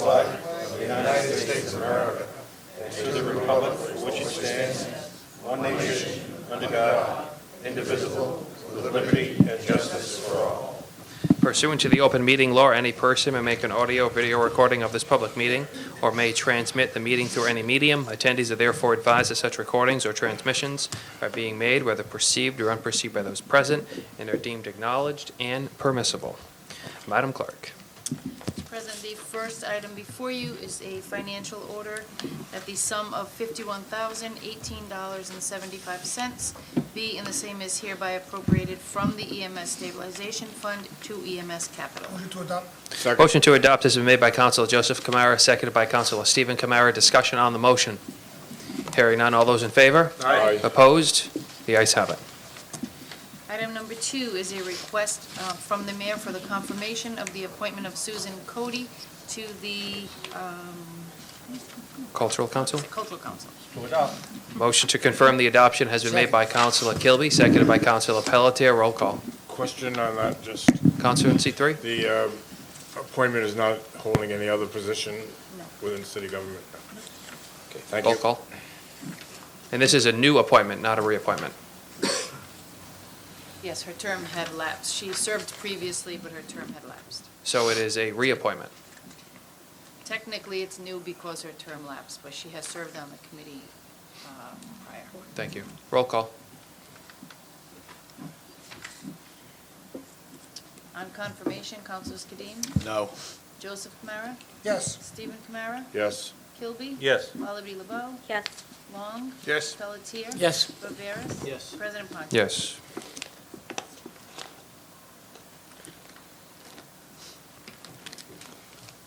Item number 3 is a communication from the mayor and an order authorizing the intermunicipal agreement for wastewater treatment services with the town of Westport. Motion to refer to finance? Motion to refer to finance has been made by Councilor Kilby, Second. seconded by Councilor Pelletier. Discussion? Hearing none. All those in favor? Aye. Opposed? The ayes have it. Committee on Finance at a meeting held on February 19th voted 7 yeas, 1 nay to recommend the accompanying order be referred to the Committee on Public Works and Transportation. This is the order that relates to CPA funding for historic resources preservation projects at the Fall River Public Library. To adopt committee's report? Motion to refer to Public Works and Transportation and adopt the committee's report is appropriate, and it's been made by Councilor Kilby, seconded by Councilor Long. Discussion? Hearing none. All those in favor? Aye. Opposed? The ayes have it. The Committee on Public Safety at a meeting held on February 19th voted unanimously to recommend the accompanying resolution be granted leave to withdraw. This is the resolution that related to the malfunction in police cruisers. Motion to adopt the committee report. Motion to adopt the committee's report has been made by Councilor Joseph Kamara, seconded by Councilor Long. Discussion? If I may, Councilor who chairs that committee, Councilor Kilby, if you could elaborate to the council, maybe as a whole, this was the resolution regarding the police officers and the malfunction in cruisers. I believe the chief briefed your committee. Yes. If you could please just elaborate, because this was a serious matter at the time. Sure. Yeah, Councilor Kamara and myself thoroughly questioned the police chief. He gave us answers that to our satisfaction. It was a very significant issue. It's since been rectified, according to the chief, so. Okay. We questioned the number of cars that were affected. He stated there was one particular injury. But we're obviously going by what he's relaying to us, so Thank you. Councilor Kamara, if you want to add? Thank you. Councilor in seat 2, Councilor Kamara. Thank you, Councilor. Yeah, no pun intended, but the cars were recalled. And so the recall took place, they replaced the part, the vehicles. Wasn't just in Fall River, there were a lot of police cruisers that were recalled at the timeline that they had there. So once those changes were made, cars were perfectly fine now. Pretty simple. Thank you very much. Councilor in seat 1. Just a question, Councilor- for the recall, was it replaced? Yes. Thank you.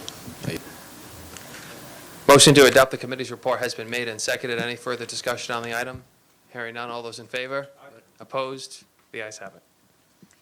Committee on Public Safety, at a meeting held on February 19th, voted unanimously to recommend the accompanying resolution be granted leave to withdraw. This resolution related to the methods to increase police presence for Move public adoption of the safety. committee's recommendation. Motion to adopt the committee's report has been motion to adopt the committee's report to give leave to withdraw has been made by Councilor Stephen Kamara. Is there a second? Second. Seconded by Councilor Long. Discussion on the item? Hearing none, all those in favor? Aye. Opposed? The ayes have it. Committee on Real Estate, at a meeting held on February 27th, voted 3 yeas to recommend the accompanying order be adopted. This is the easement over city property for Eric and Carol LePage on the south side of 439 Martine Street. Motion to adopt. Motion to adopt has been made by Councilor Long, seconded by Councilor Pelletier. Discussion, Councilor in seat 3. Council, no? No, I concur. As a member of the committee, I agree with the committee's action. Very good.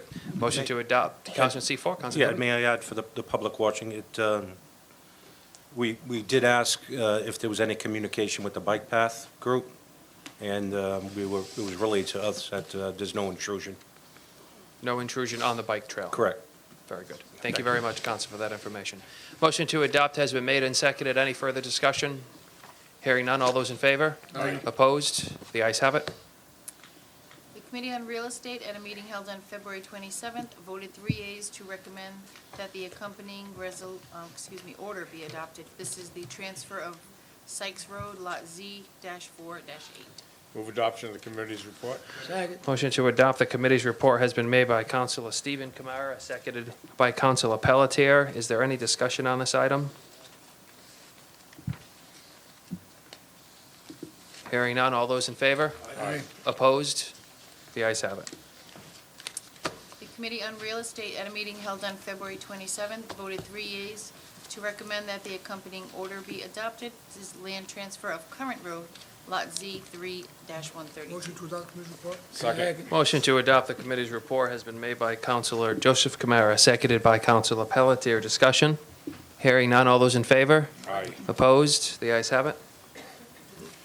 Whereas the City of Fall River is working on a waterfront redevelopment plan to promote economic development and the arts, and whereas the gates of the city should continue to showcase the city's Portuguese heritage and serve as a resource to continue to promote both the waterfront and the arts, and whereas the gates of the city should be outfitted to provide the necessary electrical cabinets capable of handling electrical needs for any event that is held at this location.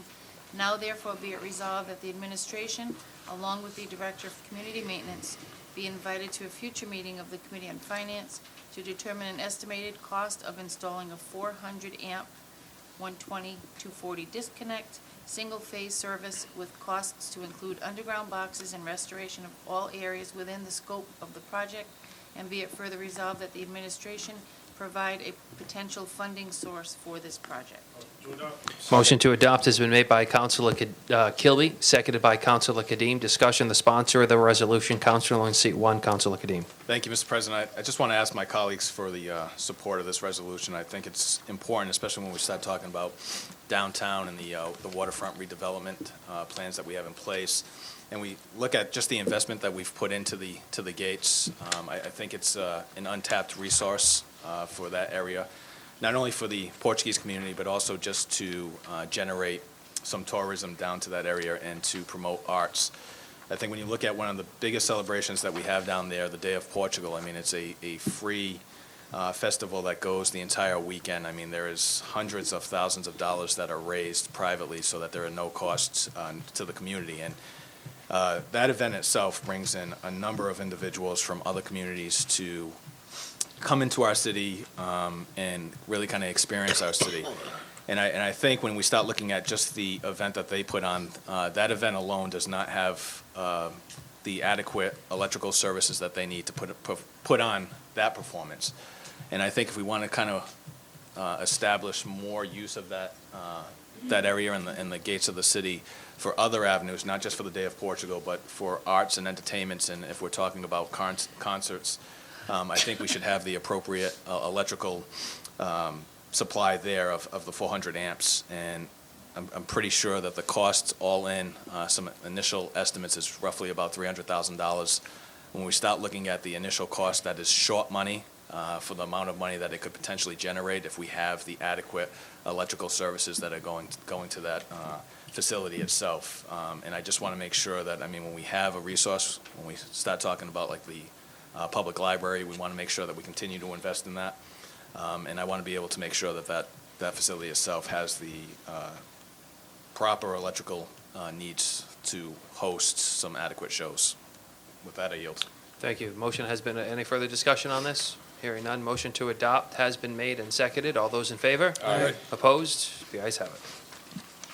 Whereas constables serve an important role in the city of Fall River, now therefore be it resolved that the Committee on Ordinances and Legislation convene to discuss the establishment of an ordinance that would require all constable applications that are approved by the mayor be required to also be ratified by the city council, and be it further resolved that any applications that are denied by the mayor be forwarded to the council with specific reasons for the denial, and that the council by a two-thirds vote may override the mayor's denial and approve said applications. Motion to adopt. Motion to adopt has been made by Councilor Kilby, seconded by Councilor Kadim. Discussion, the sponsor of the resolution, Councilor in seat 1, Councilor Kadim. Thank you, Mr. President. At the last meeting, we obviously heard from an individual who was concerned about not getting his license renewed, and I think moving forward, part of the city council's roles and responsibilities are to put in place ordinances that would kind of ensure those types of injustices don't take place. So what I hope my colleagues would support is sending this to the ordinance committee, establishing an ordinance that, again, would allow the mayor to sign off on all constable licenses, but also any that are rejected. Any constable licenses would have to get ratified by the city council, because obviously you could have a situation where maybe the police chief doesn't agree with one and it's a political payoff. Just as a check and balance, the city council should have the ability just to review those and have at least by a two-thirds vote to overrule any decision that the mayor has to ensure that there are no injustices just moving forward, like any other ratifications of other licenses that we have. Thank you. You yield, Councilor? I do. Thank you. Councilor in seat 4, Councilor Kilby. Yeah, I just want to thank Councilor Kadim for quickly putting in his resolution, and hopefully we will. I'm on the ordinance committee. It's chaired by Stephen Long, and hopefully this is put on a fast track in order to cure an injustice I think that has occurred. Hopefully it will not be vetoed. If it's subject to veto, we can override that, I'm sure. Right? That's correct. So, okay, I yield. Thank you. Councilor in seat 7, Councilor Pelletier. Thank you. How many constables do we have that go for a license, do we know? It varies. We just started our licensing period recently, last month. Yeah. So I think we're somewhere in the 60s. 60s? I think our last cycle, we had well over 100, 150. I'm just wondering if the route that we should take is that we vote on just the ones that he don't approve. And come to us, say, what's the problem? Maybe that's a better way. But this shouldn't be here, should have never happened. He's got a beef with the guy, he uses power, and you're not getting it. 23, 24, 25 years, perfect record, and because there's an argument, he's on the wrong side of the fence, the mayor says no. I'm saying you're not getting it, and that's it, and that's the end. It's not fair. So we'll try to do the fair thing. If you want all of them to come in front of us, so be it. But I think the better way is, hey, this one was denied, come down to us and see why. But it's up to the committee to decide what they'd like to do. I yield. Thank you. Thank you. Councilor in seat 4, Councilor Kilby. Yeah, I just have to say one more thing as well. Also, this hasn't gone away in terms of the character assassination of this individual. If anyone looks at social media, there are so many falsehoods and mistruths that are being spread around in order to provide coverage for the person who denied this. It's disgraceful, and knowing this person personally, I feel for him, his family. No one needs to be dragged through the mud like this. So I yield. I just want to make that statement. Thank you, Councilor. Councilor in seat 1, Councilor Kadim. Thank you. I mean, I don't mind the suggestion of Counselor in C7.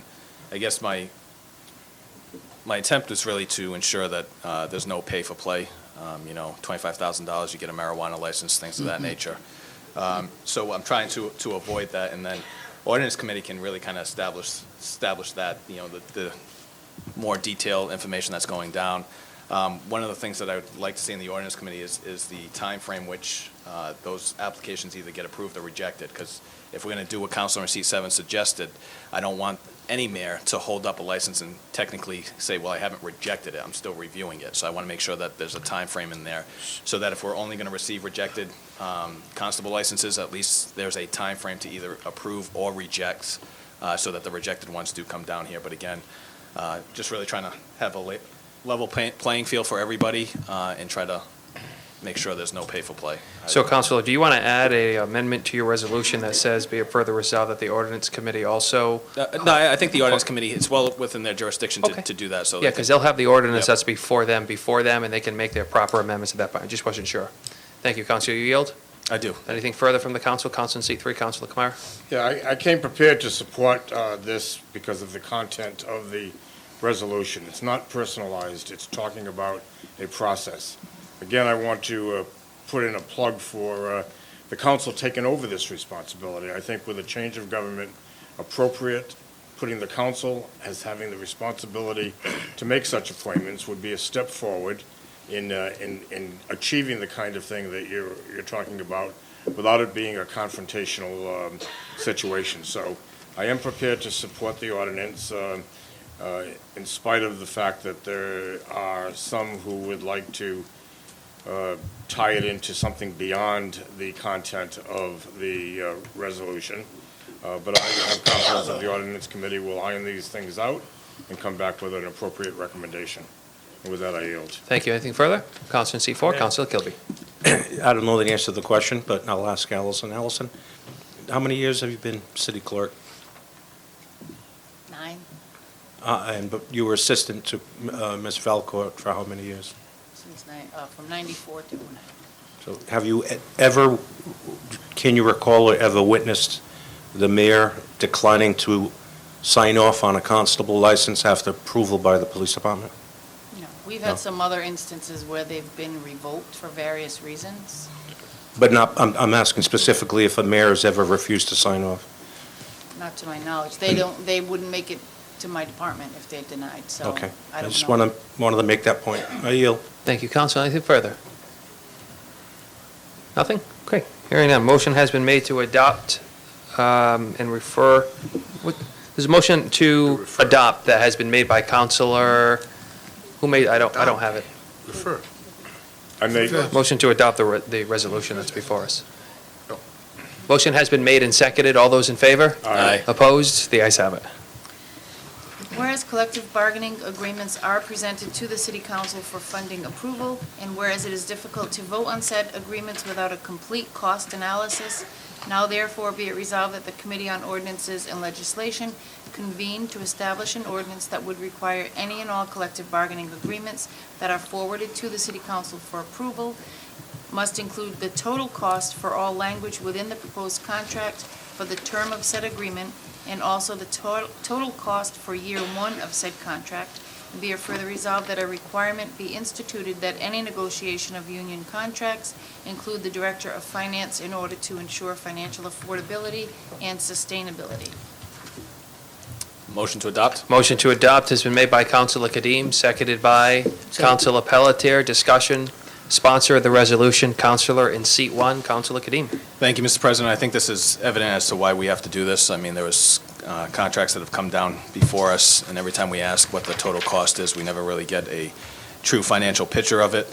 And unfortunately, that last sentence, be it further resolved that the requirement be instituted that any negotiation of the union contracts include the Director of Finance in order to ensure financial affordability and sustainability is necessary, I think, from this council standpoint, just to ensure that we have a true financial picture. While I do agree that it is typical to have somebody in the auditor's office run some numbers, I find it atypical for the CFO to be left out of not necessarily the negotiation portions of it, but the overall discussion and costs and affordability. I mean, we turn to the CFO for bonding, we turn to the CFO for financial reporting, strategic planning, capital items. The CFO is in constant contact and communication with the state in terms of what our revenues and changes in revenues look like.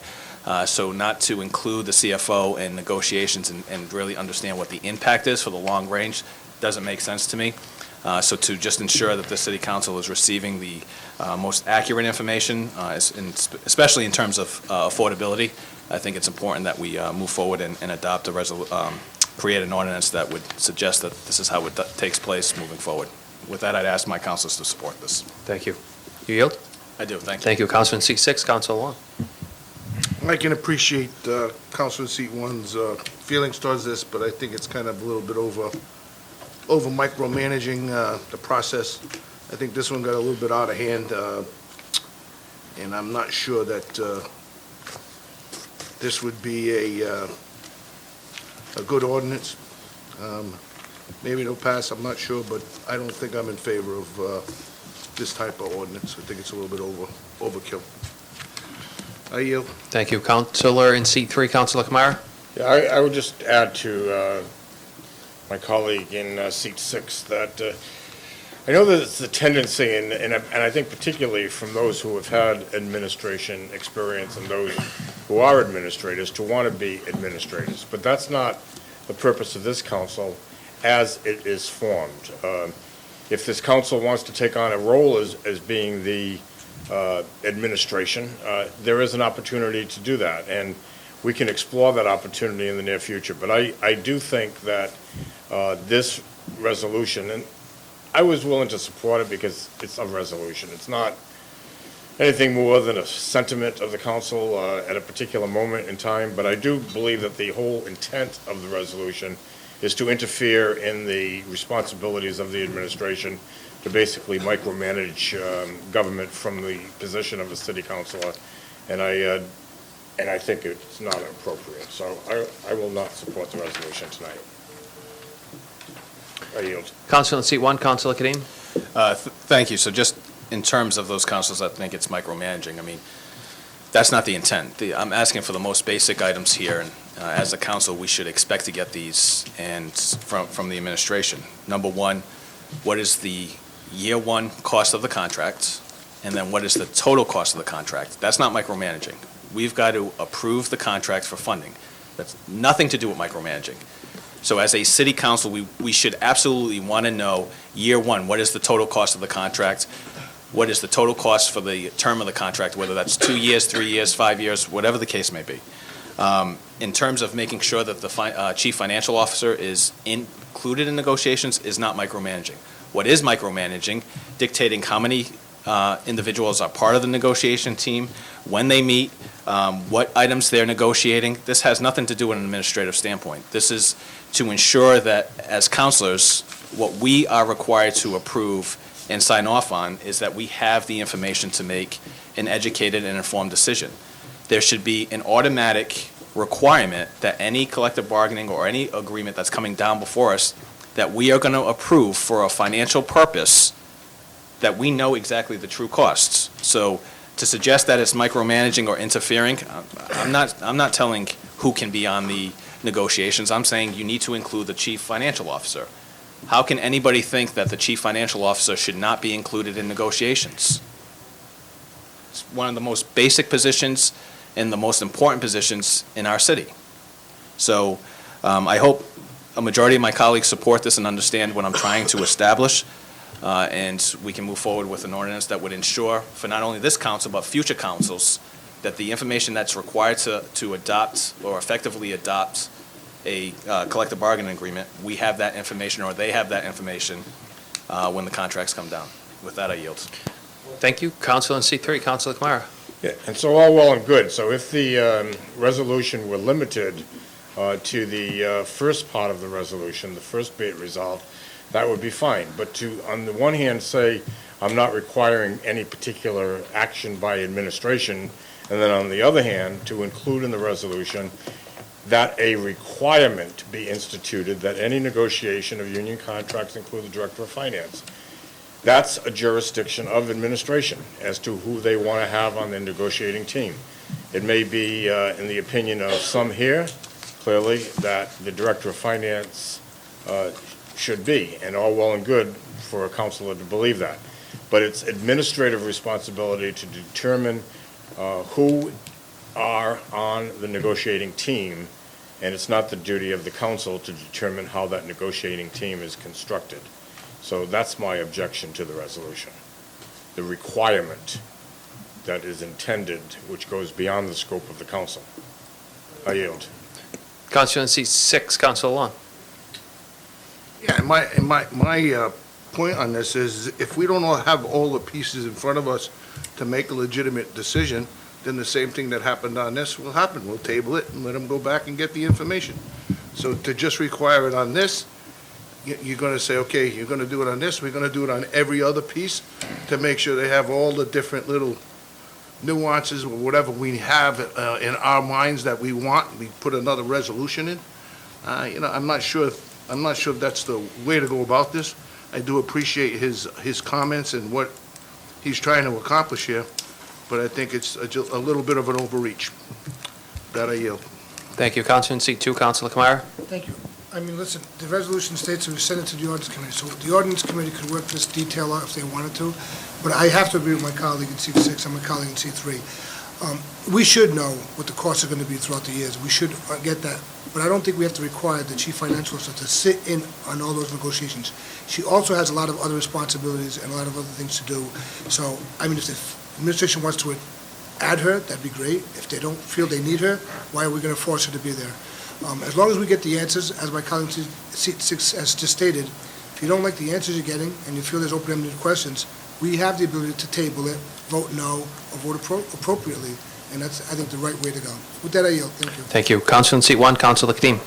Thank you. First of all, it says that the Director of Finance be included. I didn't say that she had to, or he has to sit in the negotiations, but they should absolutely sit there. They're the chief financial officer of the city. I don't know who else you would want overseeing union contracts. And it's no different than the charter.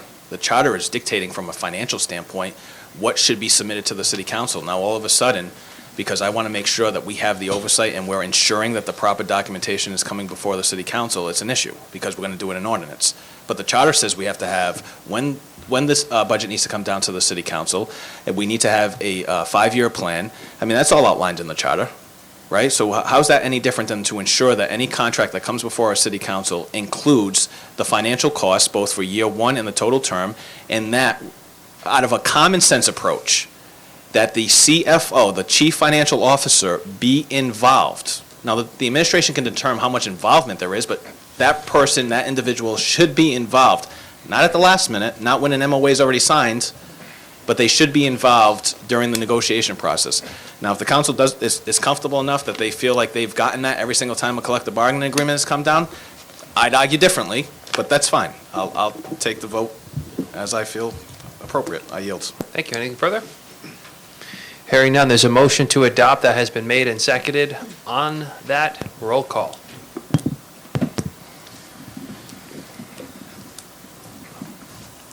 Adopt a resolution. On adoption, Councilors Kadim? Yes.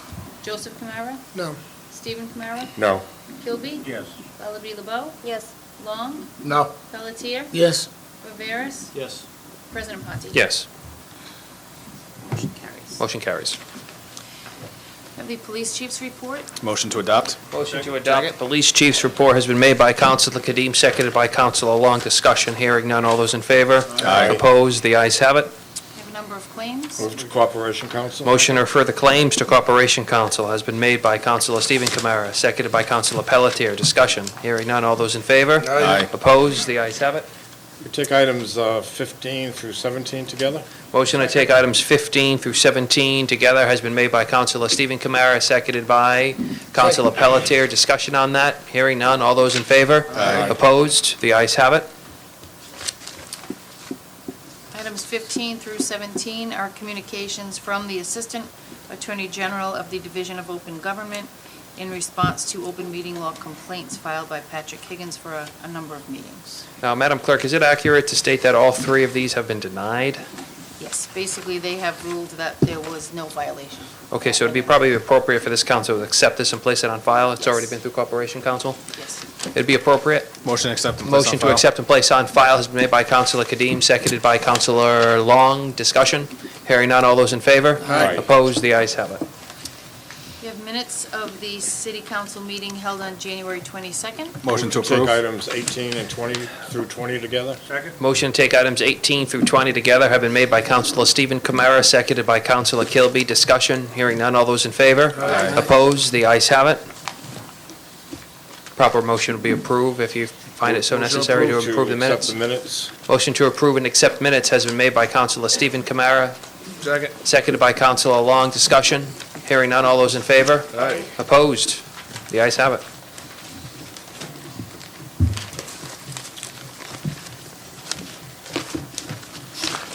The Committee on Ordinances and Legislation at a meeting held on March 5th voted unanimously to recommend the accompanying proposed ordinance, accompanied by an emergency preamble, be passed. Madam Clerk, before you continue, I don't mean to interrupt you, but we have other potential matters that's next on the agenda It needs to lift from the table. that need to be item. lifted from the table. This is Motion to regarding lift from the table collective bargaining other agreement for potential AFSCME Council 93.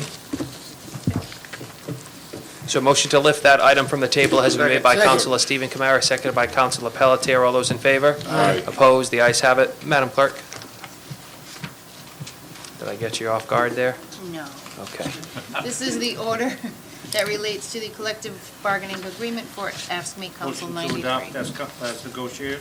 Second. Motion to adopt as negotiated has been made by Councilor Kilby, seconded by Councilor Long. Discussion? Councilor in seat 7, Councilor Pelletier? You know, I guess when things get done and wrapped up, and you come back to the council and sit on the floor, so you get the calls, you think you can pass the contract, you think you can do this, we'd like to get our money, what little some are getting and whatever else people are getting. So, yes, I'm gonna support this, and so we can get the people their money and whatever they want to do. I yield, thank you. Thank you. Councilor in seat 4, Councilor Kilby? Yeah, I'll just quickly add that, I'm sure, I hope that the membership, because I've received quite a lot of calls as well, and, I hope they do recognize the fact that it's a complicated issue. As Councilor Kadim stated, it's a great deal of money, and I think this council did, under the leadership of Councilor Kadim, we did do a due diligence with the questions that we asked, and I think we performed our role in a very responsible manner. So I apologized as one council for the delay, but I'm glad to see that it's ratified and it's passed, so I yield. There's a motion to adopt as negotiated that has been made and seconded. All those in favor? Roll call. Roll call. Madam Clerk, roll call. On adoption, Councilors Kadim, No. Joseph Kamara, Yes. Stephen Kamara, Yes. Kilby, Yes. Lullaby LeBeau, Yes. Long, Yes. Pelletier, Yes. Viveras, Yes. and President Ponti. Yes.